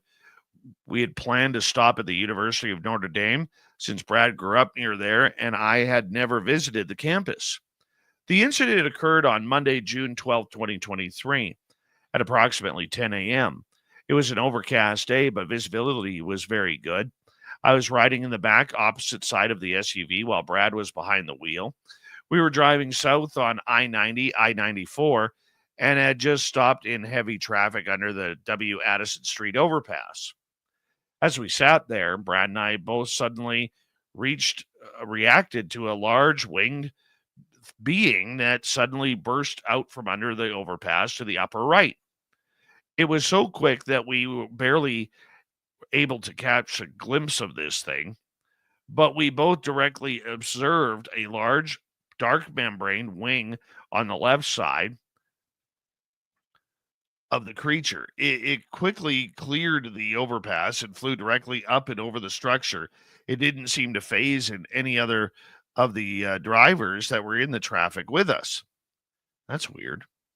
I don't believe that they had even seen it. In several of the previous reports of these winged humanoid sightings, just one or two witnesses would see the winged being, while others never really noticed it. So I wasn't surprised by this lack of reaction. So did Brad and I witness the Chicago Mothman? Honestly, I cannot confirm that we did, but but I do believe that we received an acknowledgement of its presence before we left the Chicagoland region. What do you believe? Lon, that's creepy. Yep. Not gonna It lie. happened. That's creepy. Yeah, I tried to avoid talking about it until the episode was released back in August of last year. Then I still had some questions about it, but about 2 weeks ago, I decided to write about it. I don't know what I saw. I don't know what both of us saw. We both saw it. There was a truck right beside us. Other cars. We were sitting in traffic, and I looked, and nobody reacted to it. But this thing had size to it, and the wing itself, it was dark. I couldn't tell if it was a bat-like wing or a feathered wing, but it was big. It was huge. And that area where we saw it, when I got back home and checked the map, there was a sighting 2 blocks away from there previously by someone who many of us know in the paranormal world who lives in Chicago. I'm not going to say her name, but yeah. So yeah, it was kind of weird. But and I told her about it, and she didn't seem surprised. But there are people that are seeing these things that aren't reporting them. I know that for a fact. That is so strange. When you saw this, Mhm. did you see the exact same thing as Brad, the driver? Yeah, exactly. We saw the big dark wing. The body itself we couldn't really see; it was just a blur. But when it went, we were down underneath the overpass, and it swooped down underneath the overpass and up over very quickly. It was instantaneous. I maybe saw it for like a second and a half or 2 seconds, but it had some size to it. How big And do you think it was? I think it was what people have been seeing. And the hell of it was, Bernadette and Brett both told me a few days before I left for Chicago that I was going to experience something. And I didn't even think anything about it. I thought, yeah, well, maybe we'll, I don't know. But, I wasn't even thinking about that as we were driving back because we were only a half hour from leaving in the Chicago area. And yeah, this thing showed up. Was it acknowledging that it was going to show itself before I left there? I don't know. Maybe it was, but I think there was something to it. I think it was tied in somehow. Well, you put enough energy into this thing over the years. I'm not surprised by this. Yeah, well, that's true. That's true. But that just makes sense. Yep. It was weird. Do you then think that this was an omen, or do you think that this was maybe a we know you're investigating us type of sighting? Yeah, well, I had my encounter back in 1988 here in Pennsylvania, something very similar to that, the red eyes and that everything. And I've always thought that there was something tied into that I was maybe destined somehow to look into this phenomenon in Chicago, that the reports were coming to me and my colleagues. Everybody else seemed to discount it. But yeah, I think it may have been acknowledging that it knew I was there. And knowing what Bernadette and what Brett told me, they were positive, both of them, very positive that something was going to occur. So, and also, I just want to mention too, about a week ago, I talked to a retired Chicago police officer. He also had worked for the government too, but he was retired. He used to be an EMT at one point. And he mentioned to me, he just wanted to tell me, he said, you've been reporting on this these sightings for all these years now, and I have been following it. And I will tell you that other police officers have seen these things, and there have been reports. And so he and I'm going to talk to him eventually again, but hopefully he can maybe conjure up some people that he knows that maybe had a sighting or knew of someone who had a sighting. But yeah, he told me, he said, I didn't really think about talking to you about it, but I eventually wanted to contact you and tell you that this phenomenon has been going on for a long time. So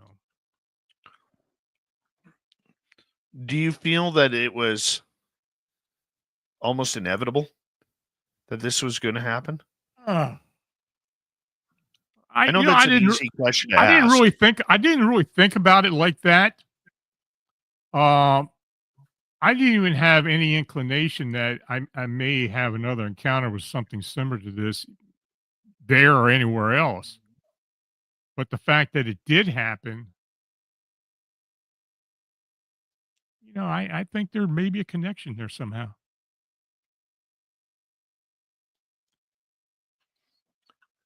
See, I look at it like this. With my investigation that I'm about to start up here, that Mhm. we've talked about numerous times at Flight 21, I just know that there's going to be a Dogman sighting up there.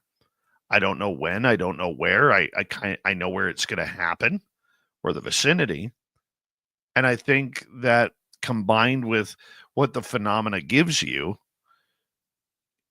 you can manifest that happening even if you're trying not to, whether it scares you or not. And I'm wondering, since you put so much energy into this topic of the Mothman in the Chicagoland area, Mhm. that to me it just seems like it's inevitable. I think in your instance and in my instance and others, that when we have experienced something and are positive that this phenomena occurs, that something tangible happened to us, that is very possible that this being or whatever would manifest or could manifest using your energy.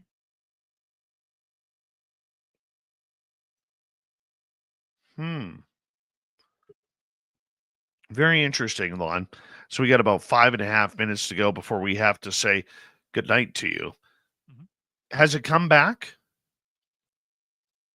Has it come back? Have you seen it again around your home? Has it followed No, you? no, Are no. you I surprised by haven't that? seen it. Not really. Not really. And to be honest, there has, that was almost 2 years ago. I really haven't had much strange phenomena other than one thing. And I'm not really ready to talk about that yet. But, of course, I've had my abduction and all the other stuff and involving my wife and the owls and all, you know, I've been Yes. through, I have experienced a lot of different things. But as far as this Mothman or winged humanoid, it not showing up, I'm not surprised it hasn't, but I'm not going to say it won't. Um, we did have some type of cursory connection or communication with these beings back in 2021 that got screwed up somehow and they just stopped communicating with us. But several people in our team did have contact with it. Couple more questions for you. Mm-hmm. Starting off with Joe in California. What kind of noises does Dogman make? They do make a howling. I mean, the recordings that I've heard, I'll just say this: the recordings that I've heard, it's a very distinct howling, but many times it's kind of interrupted with some type of chatter. Um, it's like nothing I've ever heard before. You know, I've heard wolves, I've heard coyotes, I've heard a lot of different things, but it's nothing that I'm familiar with.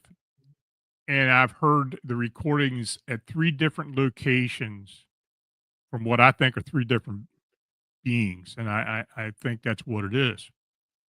But it does have that type of chatter thing, like it's maybe trying to communicate somehow other than the howling. Now, why it does that, what that is, I just don't know. But we're looking into it. And these recordings again were down in north central Alabama, and over the past 5 years or so, there have been a lot of sightings down there.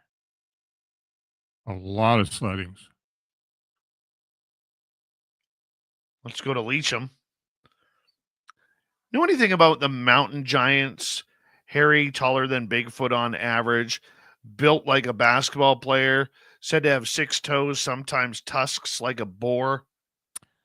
I've heard about the phenomena. I don't think I've ever received a report, though. Could have very well had received a report that was kind of described a little differently. I've had in fact, I wrote a piece just this past week, about a creature who had black hair all over it that literally kind of looked like a Bigfoot but had horns.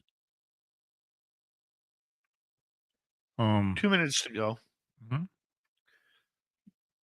At the conference, there were many people talking about how they felt there was all of these different types of Bigfoot out there, whether it's gugways, whether it's boogers, whether it's anything. That would mean that there are multiple species of this. What's your thoughts on that? I don't think it's multiple species. I think for those that wherever they come from or wherever they are, I think there are different races. Now there could be different genomes, but uh, as far as species go, I think they're all similar, but I just think they have different races. Do you think then that some are more aggressive than others? Oh, I think that's possible, especially if they're defending territory or family group or those that are indigenous in areas where they are said to have family groups and breed and such. And yeah, I think they could be more aggressive in those areas. Well, Lon, it is that time of the night where we have to say goodnight to you. And, I wish you were coming to Vegas with us and the SOR Ah, team. I'll get out there sometime. I got so much Yeah. stuff going on now. My head's spinning, man. Oh, I bet. I bet. Either way, we'd love to have you out there sometime and just come join and I'll even buy you a water. I will. I'm that guy. I'm nice that way. Do me a favor, take about a minute here to tell everybody where they can find your books and more about your website. Well, you go to famsandmonsters.com. We try to do a daily blog, stuff that comes into me and try to investigate and report as quickly as possible. Um, my books can be found at Amazon. Just search my name, Lon Strickler. I do have some links on my blog where you can go to my author page and order the books, as well as we have Phantoms and Monsters Radio, which is found on YouTube. Just search Phantoms and Monsters and it'll come up. Right on. Swamp Dwellers next. We'll be right back. You're listening to Spaced Out Radio with your host, Dave Scott.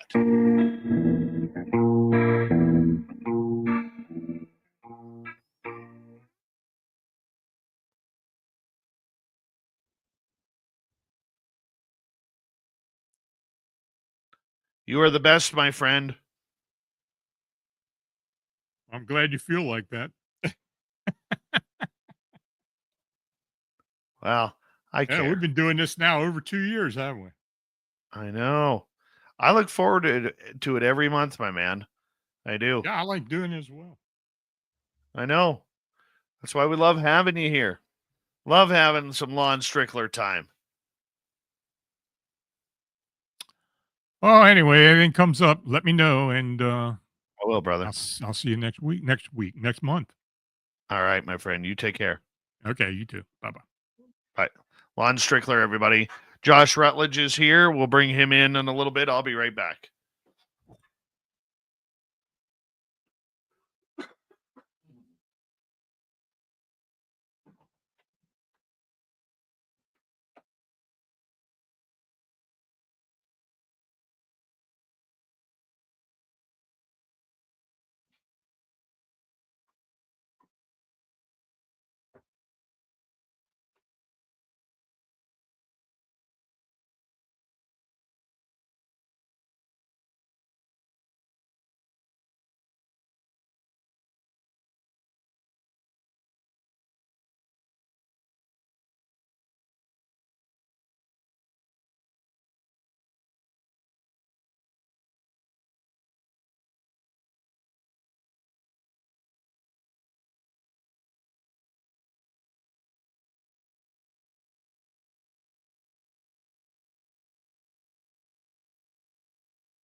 All right. Let's bring Josh in. Hey, buddy. Hey, man, what's going on? What's happening? just another night. Well, not just any other night, because it's the night that I get to get on Spaced Out Radio. I know. I appreciate that. When are you coming into Vegas? Get there Thursday afternoon. Nice. What time do you arrive? Don't know yet. The plan is to try to leave the Phoenix area as close to 11 as possible. And Google estimates travel time at about 4.5 hours. So, we'll see. From Phoenix? Yeah. What kind of milk run are they putting you on? That's the short route. The longer route is like 5.5 hours. So, oh my God. Well, we'll talk about that here in a second. I got to play Swamp Dweller first. Okay. And then we'll get you going here. Thank you tonight to Mel, Escaped, Zen2, and Renee for the super chats. Greatly appreciate the love. Here we go with the third hour.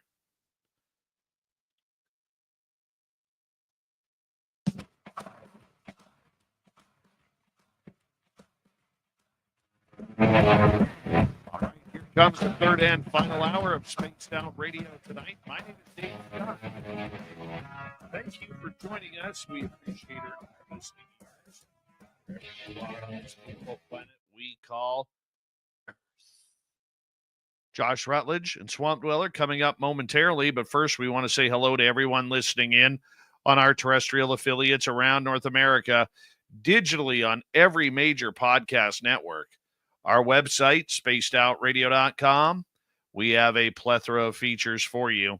Rock out to Bumblefoot, read the news wire, check out our swag as well.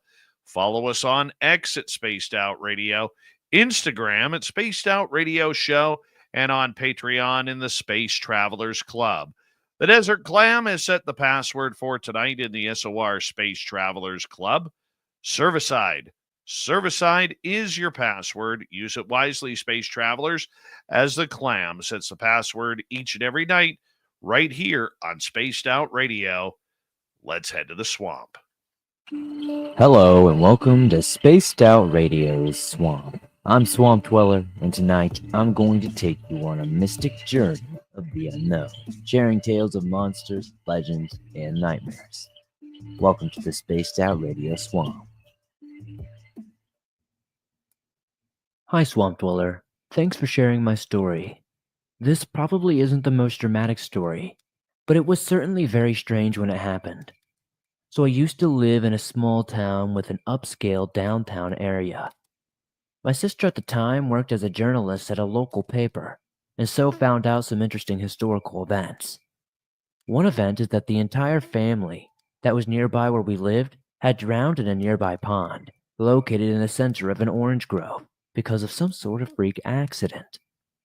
The cemetery where the family's gravestone was located was very close to the downtown area. So, my sister and I have always had a casual interest in the supernatural. Nothing major. When my sister suggested we visit the cemetery, I was all in. There were two graves that were of particular interest to us, one being that of the drowned family, and the other being a very old marker near the center of the cemetery that simply read, Mother. So, one night we ready ourselves for a bit of spooky fun and head out for the cemetery. It's a quiet town, so the cemetery is always open. We enter and begin heading towards the center of the cemetery. The path we took led us beneath some lights. I noticed one flickering as we passed under it, and then stopped. I did not think much of it. We arrived at the headstone of the family that had drowned, and we were just kind of quietly looking around when I heard a distinct growl. I stopped and looked for the source. Nothing behind any tree or other headstones were nearby, and nothing that I could see with my flashlight was further away. I did not mention it, and my sister did not seem to indicate that she ever heard it, so we moved on. We finally came to Mother's headstone, and once again quietly just looked around for a bit. Again I heard that growl, and I find no source of where it could be coming from. So I finally asked my sister if she had heard it. She said yes, but didn't want to freak me out. Talking about it later, we both agreed that the quality of the sound of the growl was strange, like it had been inside of your head, but we weren't certain. So, we decided we had overstayed our welcome and went to leave. On the way out, The same light flickered again as we walked under it. I made sure to say out loud that we were sorry for imposing, and we meant no harm and were only curious. But to be safe, I also said firmly that nothing in that cemetery was to follow us home. And that's it. Nothing very climactic, but also a very unnerving time. I've had some strange experiences I might share in the future as well. Thank you, Swamp Dweller, for another spooky story. If you want more just like that, head on over to YouTube, type in Swamp Dweller, hit subscribe, ring that bell. Why? Well, that's because he has stories, thousands of them, right there for you to listen on in anytime you want. Let's go to the UFO report. That is an interplanetary flying space saucer.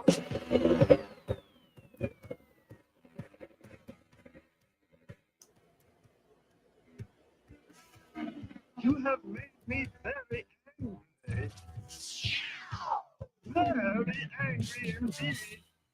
Josh Rutledge filling in for a sleep apnea Tim James, who is going through his sleep apnea issues that he has to get tested on, get his machine set up so that way he can breathe at night. I had to do that about a couple months ago, and I love my CPAP. Love it. Josh, how you doing, man? I'm doing fantastic. I also am a CPAP user. Have been for, 7 years. It makes a huge Isn't difference. it nice to breathe at night? It is. What finally pushed me over the edge to get it done, though, was at a house that I used to live in. My daughter was like 2, and she was in the bedroom above ours. And she woke up crying one night. We went to see what was going on. She said there was a bear outside of her window that was going to climb up and get her. And she was hearing me snore in the bedroom underneath. And she thought it was a bear. So I was like, well, that's got to be. I got to go get it done now. So I hesitated for a long time, but I knew there was something wrong when I started falling asleep during the show. I didn't even realize I was nodding off, and I started falling asleep at the steering wheel. I couldn't drive for more than 25 minutes before I would start to zonk out and it start doing the head nods. And when I took my sleep test, I was asleep for 425 minutes, and I was not breathing for 265 of those minutes. wow. Yeah. It was crazy. Yeah, I mean, Crazy. it's crazy how many people probably have it and don't think they have it because they don't snore. It's usually that if you snore, you probably have sleep apnea. But if you never snore, then you probably assume you don't, but you may still have it. So get checked out. Is this Sleep Apnea Awareness Month, Dave? Is that what we're doing? No, it's because Tim has been struggling lately, and he's been so tired. And I really encouraged him to go get it done. I know his lovely wife Lorelai was pushing him to get it done too. So it just makes for good times when If you've got the newest, if you've got the newest series Apple Watch, it now tracks sleep apnea for you. So, does it? I did not know that. I did not know that. Wow. Not a plug for Apple Watch, unless, of course, they're a sponsor. Going to see you in just a few days. We're actually going to meet in person in Las Vegas here this weekend. Yep, I'm really looking forward to it. 4 days, 3 nights of spookiness. It's gonna be great. I'm pulling Shane Hurd along with me. Is his beard game ready? Oh, it's on point. Yeah. He's even gotten to where he can twirl his mustache, so he can do the. Very I'm super nice. jealous because mine grows in like a lawn in Arizona, you might imagine. So it's very splotchy. Well, the one thing that I will say is I absolutely love meeting people in this field. The fact that you've been on this show so many times over the last year to be able to actually get to meet you now and talk some UFO stories Oh yeah. over a beer and have a good time and everything. It just it's amazing, man. It's going to be good. Yeah, I'm really looking forward to it. So really excited about it. Are you going to drive out to Rachel with us? Yeah. I think you're thinking Saturday. So yeah, I think Friday, Shane and I are going to drive out to Area 51.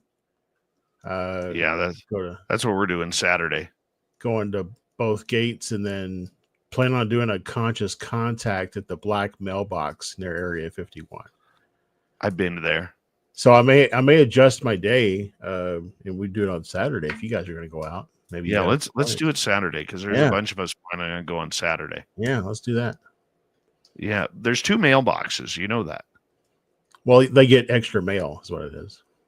Yeah, one for the military and one for the aliens. One for the alien mail. Yeah. Yeah. So you got the black box. Yeah. And then you have the white box. It's on a different road. I don't know. Shane, I've never been. Shane's been before, and he said the black box, but whatever. Yeah. I know. I've never been to Vegas ever, so I'm just along for the fun wherever the road takes me. So we're gonna have a blast, my friend. Yeah, gonna have a blast. Lots going on in the UFO world right now. Yeah. I mean, I don't even know where to start. I mean, do you start with our viral interview that we did with John Ramirez last week? That is still, I mean, people are still going nuts over that on X, on UFO Twitter. You know, I mean, it's pretty crazy how Ramirez was just dropping bombs. And if you haven't heard that episode from the former CIA agent that I did last week, you want to go to our archives and grab that for free. Yes, I said free because all of our archives are free. I mean, what do you think's going on? You know, Ramirez is, I got to be honest, Dave, I have not had a chance to watch that episode. I put it in my watch later on YouTube, but I have not gone and actually watched it. But the thing about Ramirez that strikes me is when he first hit the scene, he really was trying to say, these are all my opinions. I have no inside information, nothing about, I was not a part of this and, investigation part of the CIA. These are all just my opinions. And then it's like a year later, now he's like, he is the unofficial spokesperson for the CIA and their UFO program. And so it's really hard for me to listen to what he has to say and not question the validity of the information, simply because, like I said, when he first hit the scene, he was trying to distance himself from the CIA. Yeah, I've often wondered about that too, because when I first got into this business, I was always told, don't trust the alphabet agency guys. You never know what they actually mean. You never know what they're going to be talking about. You never know if they're telling you the truth or playing a game. Yeah. Yet, the way John kind of acts, and he's so abrupt about it, is it's kind of like he has nothing to lose, nothing to hide. He's at that age now where he no longer gives a care. You know what I'm saying? Like, he won't break his NDAs, but he's done with the hiding in the games. You know what I'm saying? I do. And I do think that maybe it's possible that although he was not maybe a part of the department or a team that did the investigation, that, he wasn't, part of some scuttlebutt conversations around the office whenever weird things were going on. So, it's just, I do say that, John strikes me as having a genuine personality. So on the one hand, it's like, I trust he has the personality that I think, conveys you can trust what I'm saying. But like I said, when he first came out, it was like, these are all my opinions. This is not, none of this is what I did at the CIA. So, because when he first came on the scene, what he actually was, the message he was trying to convey is, this is how the government is structured. And so if you want to do adequate, FOIA requests, this is who you need to make your FOIA requests to in order to get the information you're after. And then it's only after doing that presentation a couple of times, he came to Phoenix MUFON and did that presentation. Then he started getting more into the actual, content of the UFO stories. Changing topics here. I don't know if you heard this one or not, but over the weekend, former Deputy Secretary of Defense, major UAP player, Chris Mellon, has taken himself right off of social media. No explanations, no nothing. Wow. I just found out about that tonight from Nicole Sakic, and I'm pretty blown away by that because he has always used, especially X, as a way to get information out, as a way to be trying to be a calming voice of information throughout this entire process since 2017. What's your thoughts on that? Two thoughts kind of immediately jumped to mind. One is that was it voluntarily? Did he voluntarily remove himself, or was he, voluntold to do so? And then the other one that kind of slipped in there was that maybe there's some new information that's coming to light soon. And he doesn't want to make himself available to scrutiny or attacks in social media scape. We've got that big documentary with like 43, people go on the record and stuff that's supposed to be coming soon. Maybe there's stuff in there from him or about him that he just wants to kind of silence a lot of the noise that might come after that comes out. So he removes himself from social media. Or he's just sick and tired of the crap. That's possible too. Yeah, that's possible too. Because there's just a lot of toxic people. There's no really great place to go and just talk about UFO stuff other than the chat of this show. There's not a lot of toxic people that end up in the chat of this show. So that's, if you want to talk UFO-y stuff, go to the chat of Spaced Out Radio and talk UFO-y stuff. I appreciate that. Thank you very much. I think, though, that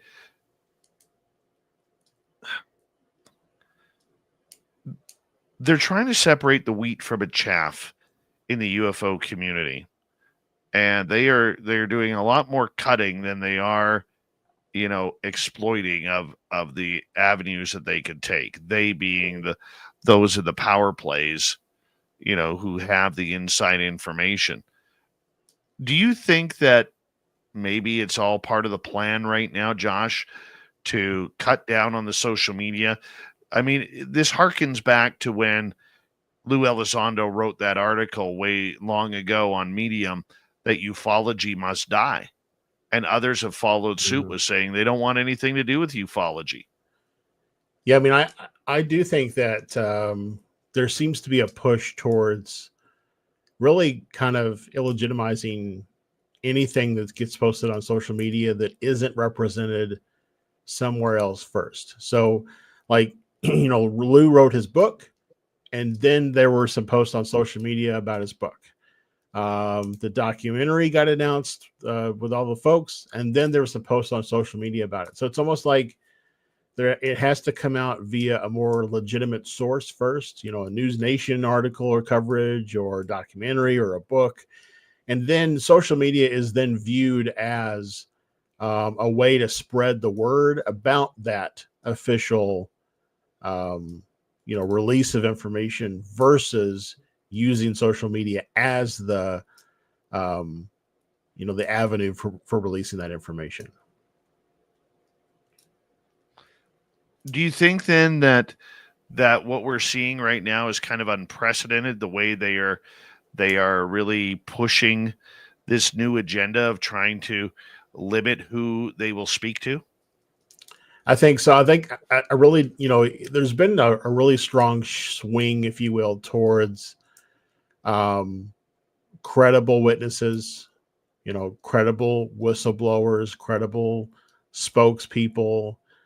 There's a lot of, Russ Coulthart has done an in-depth interview on every single person in Skywatcher almost, that really geared at kind of setting the credibility of the people that are a part of that organization. So in the vein of reinforcing credibility, it would make sense that they would only want to be interviewed by shows that they feel are credible shows. But their credible shows right now are YouTube influencers, not people who have a Right. focus and a knowledge and understanding of the deep state of this topic. I agree. And so in a way, it's almost, I think that the main message that's trying to be conveyed, to think about the audience, who is the audience of what is coming out. We've talked about this before. I don't think the audience is us or the people who have that breadth of knowledge on the topic. I think the audience is the people who are in the gray space of, they want to believe, like the poster in Fox's office. They want to believe, they are looking for some information that will push them to become real, believers or even experiencers. And I think that's the audience that a lot of this newer stuff is really geared at. It's geared at those people who are in the gray. And so because of that, they're going on shows that those in the gray people might be attracted to, that are not so far into the UFO community. And then once they hear something or hear an interview in one of those shows and it triggers some memory for them, or they have an experience the very next night, then they'll start tumbling down the community rabbit hole. And they'll stumble onto shows like yours and the stuff that I do on YouTube and others. And then it'll start to kind of grow their knowledge as well as their interest.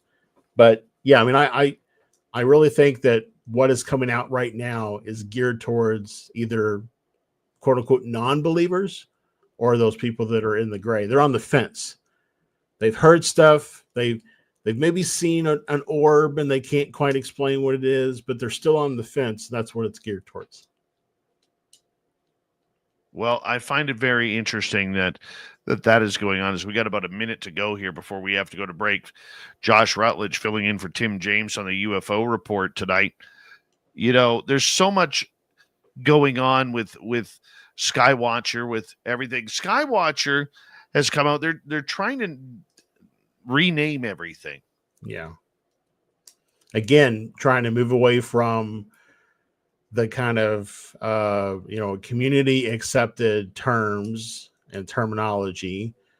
They're conscious contact, CE5. They're calling it psionics, but it's all the same stuff. It's a different flavor of the same ice cream is all it is. So, but yeah, it is. It's I don't know if it's a branding, for them, so that they can have these processes and call them intellectual property and, put them behind, put that IP behind their LLC or whatever the case may be. But it's all the same stuff. They're just doing it a slightly different way. How do you like this one? Instead of the octagon-shaped craft, yeah, they're calling it now the 8-con. Yeah, that's the dumbest thing. It's like somebody. Hold that thought. Let's continue that.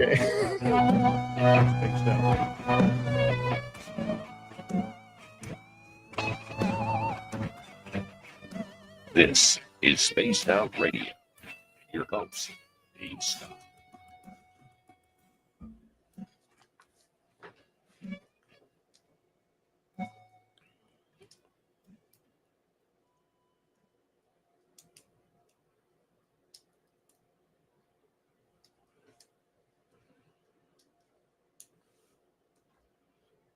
All right, brother, we're clear. Yeah, I'll save for when we come back. But Yeah. That's the I just blowing my mind. Blowing my mind. Oh.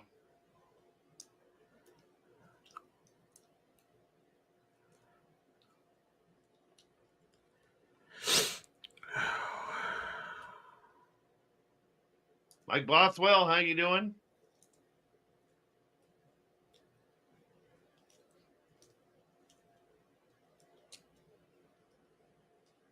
Oh man.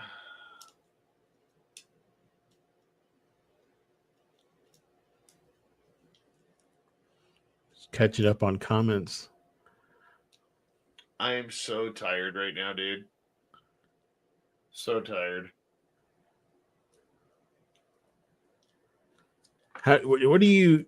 So I like if I was doing a show like this, there's no way I could wrap the show and then just go to bed. Like I would be awake for another couple of hours. Is that the same for you? Usually I've got it down now to about half an hour. So I'll finish up in studio about 12:30, and then I will be in bed ready to go lights out at about 1:10. That's pretty good. Do you sleep in a little later in the morning, or do you still get up at No. like? Weekdays I get up at 7:30. That's not bad.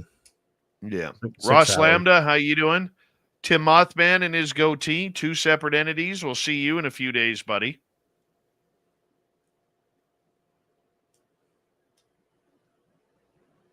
Remember, everybody who comes to Vegas gets one free tug on Tim Mothman's goatee. It's a good thing you put that extra part on the end because it is Yes. Vegas. Well, when in Vegas, right? You got to tug Tim's goatee. He'll love every minute of it, too.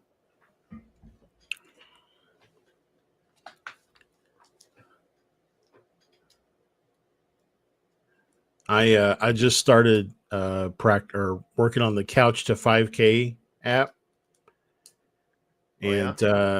and I'll get up at 5:30 and Yeah. do that. So I'll we'll wrap up here and then I'll go to bed and I'll get up 5.5 hours later. So.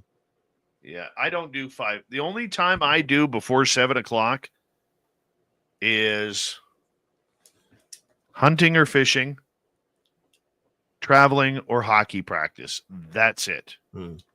See, I got to get up and get my kids ready for school, so it doesn't matter. They get up at 6:15, and I would like to think that they're 10 and they can get themselves ready for school, but that's never the case. So, What time do they start school? Bell rings at 8:15, and then we're about 20 minutes from the school. So, Oh, wow. Yeah, we're like 2 blocks. yeah. Like Arizona's an open school, or at least Maricopa County is, and so Yeah. as long as you can drive your kids there, you can take them to any school in the county. Oh, wow. So they actually go to a charter school that's a part of one of the colleges here. Oh, that's cool. Yep. When they get to high school, they get to take college classes for free. Oh, nice. Save it on that Very tuition. nice. We got about minute 10. All right.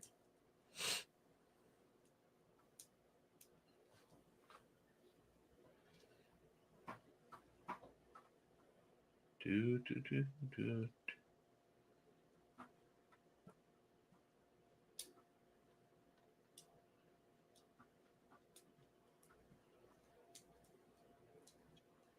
I got to get myself back up there. Whew.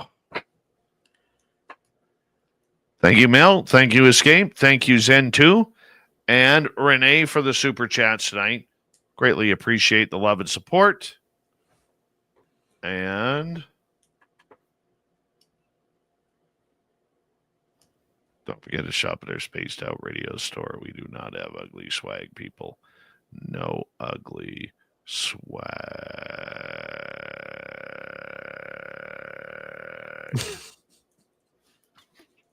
I can't tell you're tired at all, Dave. Oh, dude, I am like so dead right now. It's been a hard day. Hard day and night.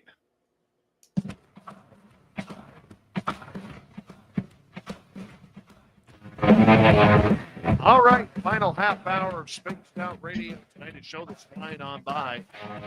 UFO report. Josh Rutledge, filling in Tim Gates, continues here momentarily. But first, reminder to all of you that if you missed portions of this show or others, check out our free archives on YouTube or any major podcast network. Our website, spacedoutradio.com. We have a plethora of features for you. Rock out to Bumblefoot, read the news wire, check out our swag as well. Follow us on X at Spaced Out Radio, Instagram at Spaced Out Radio Show, and on Patreon in the Space Travelers Club. Here's Josh Rutledge filling in for Tim James on the UFO report. Before we get too detailed, the UFO world lost a very, very good friend. And it would be horrible if we didn't talk about Earl Grey. Mm-hmm. He's a former guest on this show. One of the nicest people you could ever meet.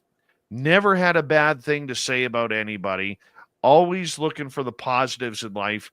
And unfortunately, he passed away from cancer just a couple of days ago. And the complications coming out of cancer surgery. Mm-hmm. What a loss for the UFO world, Josh. Yeah, tremendous loss. I never met Earl in person, but I've interviewing for a couple of different podcasts that I've had. And you're right, he's just a for a UFO guy, he was so down to earth, and he just will be greatly missed. So yeah, he definitely wanted to find the story. Yeah. And he wasn't looking for any personal gain or grace from it. He wasn't looking for a pat on the back. He was just somebody who was wanting to find out the truth for people. Mm-hmm. He was doing it the right way when so many do it the wrong way. And I'll say this, and I hope this doesn't get me in trouble since I'm still technically a MUFON field investigator, but there's a lot of, I think, MUFON field investigators who joined to be field investigators because they want to disprove the topic. But Earl was a very open-minded individual, and even the most strange UFO report that would come through, he would still give it the same level of, investigation as, an obvious lens flare. He would treat it exactly the same way. Total respect for the witness. And it's something that, as a field investigator, it's something that I try to do as well. And I, saw that, of course, first in talking to Earl about all of his investigations. Yeah, I really enjoyed having the opportunity to chat with him a few times. And, both publicly and privately. And, every time he picked up the phone, it was like, Dave, it's so good to hear from you. Mm-hmm. Thank you for, and then afterwards it was a thank you. Yeah. You know what I'm saying? Yeah. And it was just beautiful. Absolutely beautiful. And he's definitely going to be missed. What do you got for us tonight, Josh? Yep. So I went out and pulled 3 potential cases from New Fork, and we can just start with the first one and see if we get through it, and if we get to the other 2, we can. So this first one happened just recently on April 24th in Pomerene, Arizona. And it says what happened? It says this. It says, "This evening, my brother and I were stargazing in the desert. It was a perfectly clear night with no clouds, and we were hoping to see a few falling stars. After only a few moments, we noticed an unusual light high in the sky. It seemed to be traveling in our direction. As it got closer, we noticed what I can only describe as a magnetic field around the orb that moved in a figure 8. It was very bright yellowish, gold color, and moved towards us until the light was about 3 times bigger than a full moon. I watched it for about 5 seconds until I pulled out my phone and tried to video it for about 58 seconds. We observed it doing a 180-degree turn upward into the sky, and then it continued straight into space until I couldn't see it anymore. We had no obstructions between us and the craft, just a perfectly dark night sky. Weird. I've got a friend here in the Phoenix area, and he sees a lot of orb type sightings from his condo in downtown Phoenix. Yeah. And he said that one night he saw one, and he had just gotten a monocular, and he looked at it through his monocular, and he said that it looked like a light bulb in the sky, and inside the light bulb were these little black specks that were moving around inside the light bulb. So That's interesting. and there seems to be some sort of a flap happening right now in Arizona. So we're actually getting MUFON is getting quite a few reports. New Fork is getting a lot of reports. I have a MADAR device. Are you familiar with MADAR at all? You know what A little MADAR bit, is? yeah. Okay. So I've got one of those, and I probably get 3 alerts a day of something flying by my house. So I actually caught an anomaly on a Skycam. So yeah, I mean there's something going on here in Arizona for sure. What do you think is with the increase of reports right now? So I mean I think it's a good thing because it means more people are looking up. When I get assigned a MUFON case, that's my very first contact to somebody. I always say, thank you for submitting your experience, because I think for every report that comes in, there are probably 5 or more that go unreported. So I think this is an indication that, number one, people are looking up, which means that the media coverage is hitting the right people. It's hitting those gray people, as I said earlier. And so they're looking up and they're seeing things. And in some cases, they may be seeing things that are not anomalous, but regardless, they're looking up and they're logging cases. And then number 2, the number of cases being logged that do turn out to be unknowns, at least in the MUFON space. New Fork doesn't do that type of investigation like MUFON does, but that do turn out to be unknowns seem to be on a rise as well. And so maybe that means that we are ramping up to some sort of a forced disclosure where, like, ET is tipping our hand, making us proceed at breakneck speeds towards disclosure, in kind of a, you do it or we will type situation. What do you think is causing the influx? Do you think it's just more people looking up at the sky, or do you think it's that there is more activity for some reason happening now? Both. I think it could be both. I think, like I said, there's more people looking up. There's more mainstream news coverage. And I'll say there's more mainstream news coverage that doesn't treat it like the hokiness that it used to. Just a few years ago, they would have played the X-Files theme song, when they did a story about a UFO, the amount of news coverage that the New Jersey drones and everything got in a very serious way. I think, that alone has caused a lot of people who previously wouldn't have thought twice about it to give it a second look.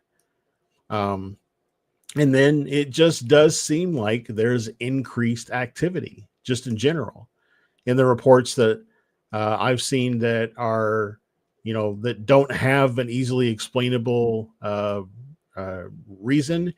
My own experiences. I mean, I was out in Tucson 2 nights ago. I saw UFOs over Mount Lemmon. I videoed them with my night vision camera.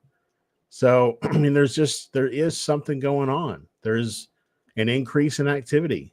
And I don't know that increase in activity, like I said, is some sort of a forced disclosure, or if it's just, it happens every 20 years and we're coming up to another, flap year or something. I don't know. But yeah. Wow. I never put that together. Never put that together. Good for you in looking at that. Do you think then that because the public is more aware of these topics, that's why we're getting more credible reports and potentially video? Possible.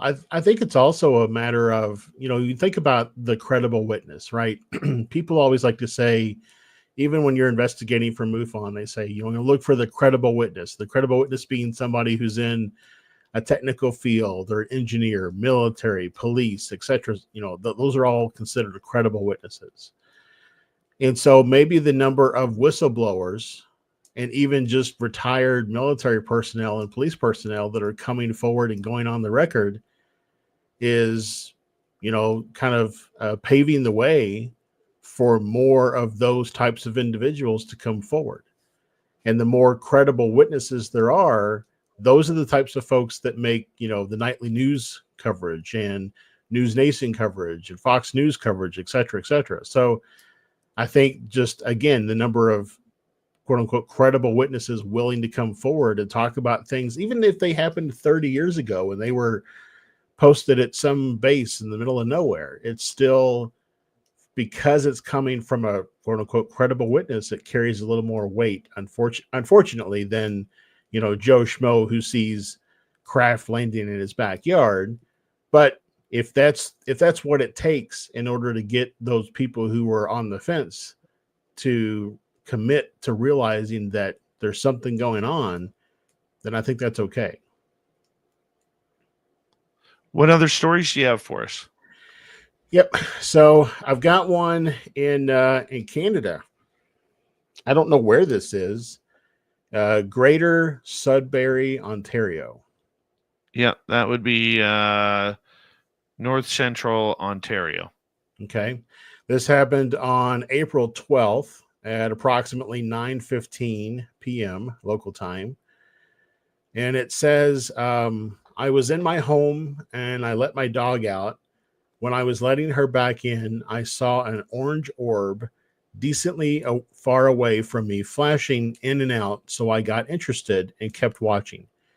After a few seconds, another diamond-shaped orange thing came out from seemingly the church, like it launched from behind it. It was massive and glowing orange and half transparent on the top and solid on the bottom.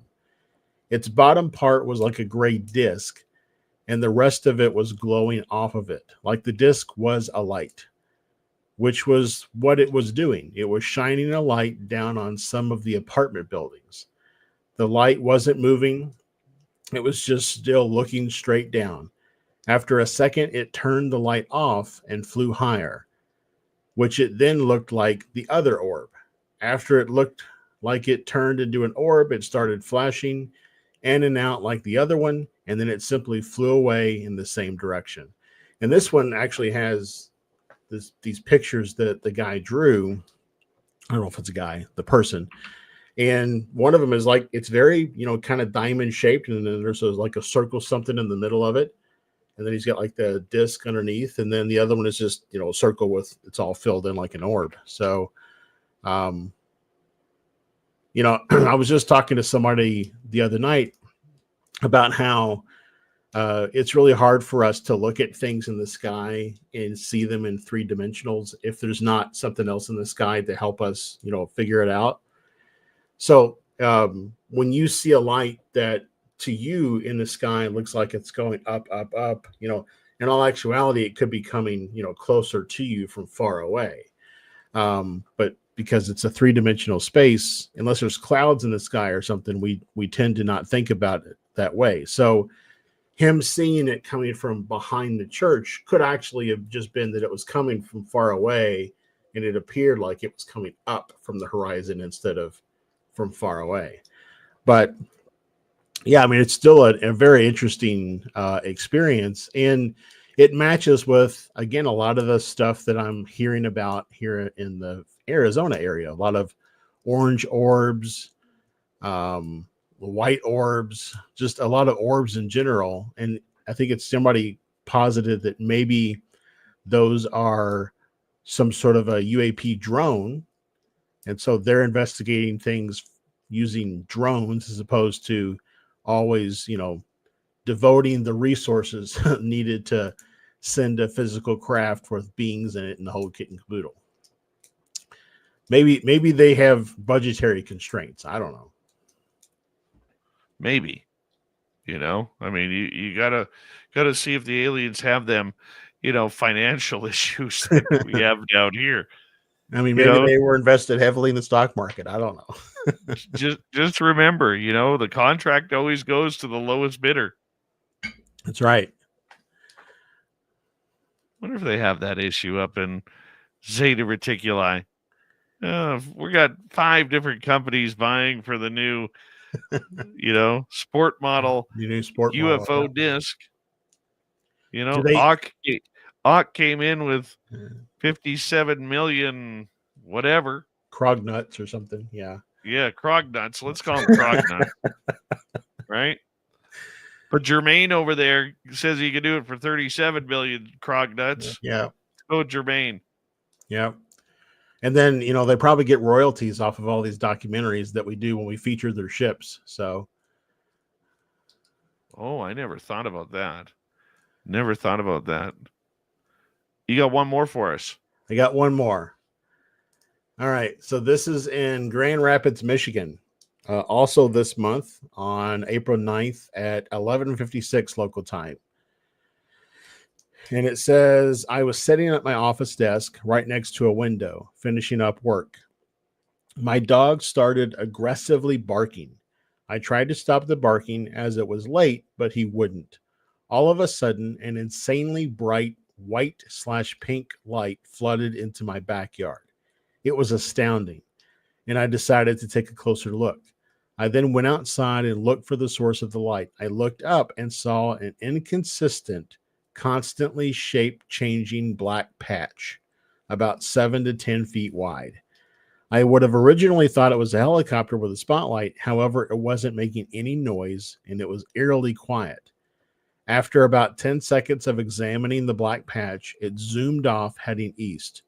All crickets and frogs started making noise exactly after the craft left. I always find it funny how when something strange is around, that Yeah. the crickets and the frogs go silent. And it seems to be like, yes, it's all wild. Like birds will stop chirping. Like they don't fly wherever they are. They just come. Like, I don't know if it's because there's some sort of an EM field or something that's, interfering with what they're doing, or it startles them.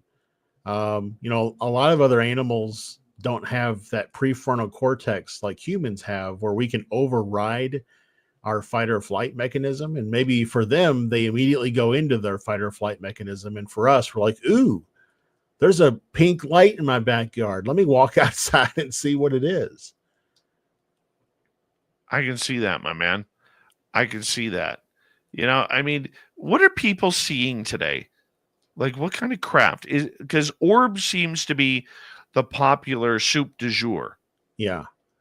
I mean, when I was looking up cases for tonight, it really runs the gambit. I mean, there are people still seeing cigar-shaped craft. Some people call them Tic Tacs.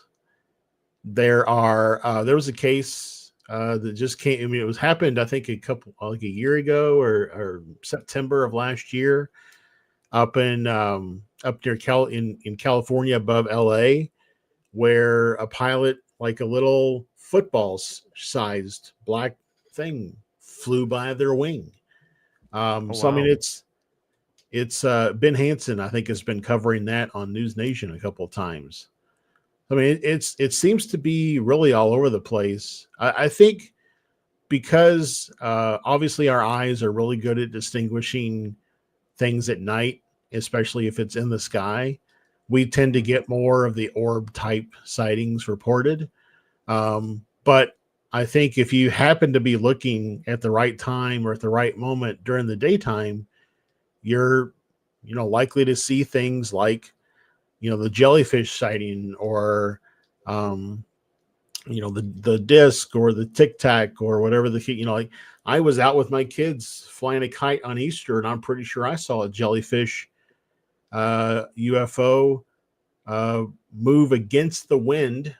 There are high power lines behind my house. It moved against the wind, latched on to the grounding line on that high power line, and then when it latched on, it just moved along it like it was like some sort of a rail system or something for UFO. So Well, I thought that's at first interesting. it was a balloon, but I was like, it's moving against the wind. There's no way it's a balloon. I mean, it looked like it was moving with intent. So Right on. Josh, tell everybody where, as we got about a minute to go here, where they could find more about you, your podcast, and your research down in Arizona. Yep. So you can go to, if you're on YouTube, you can go to at youtube.com/@mysticjourneys44. That's my YouTube channel. Got my newest podcast is Beyond Transcendence. And the last couple of episodes, and it looks like it's going to probably continue this way, I'm using dowsing rods. I'm intuiting or channeling information and using dowsing rods to confirm if what I'm receiving is accurate. It's been an interesting journey. Dave, I'm bringing my dowsing rods to Vegas to see what kind of fun we get into. And then if you go to ourmysticjourneys.com, that's my website, and I offer personalized dowsing sessions, intuitive readings, that sort of thing. If you want to get one for me, I'd love to do it for you. Thanks, Josh. I'll talk to you in a couple minutes time. You say Bubbleport Carl. Walking in the background with the little brothers. Bubbleport is the official music of Space Out Radio. Rock it to the now to the show. Get your horns up and the guitar god itself. Thanks everybody for network that your guards. Wherever you may be. On our chapters, right? Space Travel Club. I know you're out there somewhere. Remember, this show is copyrighted Media. This Water Media Ventures Limited. Thank you so much for choosing to share your evening with us. Because together, my friends, We're watching. Mr. Bubble.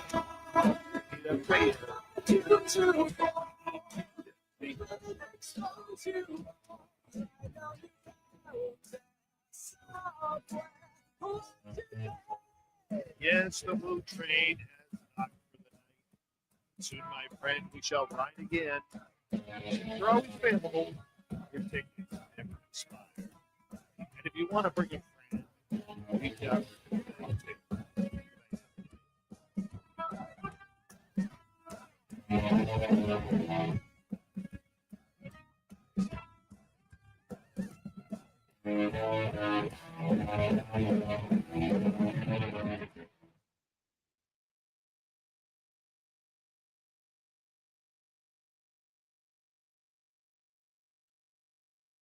All right. We clear. Thank you, brother. All right, man. Appreciate it. And All right, we'll doing it again on Wednesday night, right? Yes, we are. Same time. Okay. See All right, y'all bud. then. Take care. Thanks, Josh. Josh Rutledge, everybody. I'm going to call this short, too, because I am, like, totally tired. And I'm going to quickly rush, get this edited, and head off to bed. Tomorrow night on the show, Kelly Chase will join us. We're going to talk some UFOs and the cosmos, the new reality of ufology. That'll be a gooder. I promise you it will. And we'll see you all tomorrow night. Thank you to Zen2, Escape, Mel, and Renee. Appreciate the love and support. Good night, everybody. Thank you for being here. We'll do it all again tomorrow.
Stay healthy, my friend. You too. If you need bail money, give me a call. Always, Dad.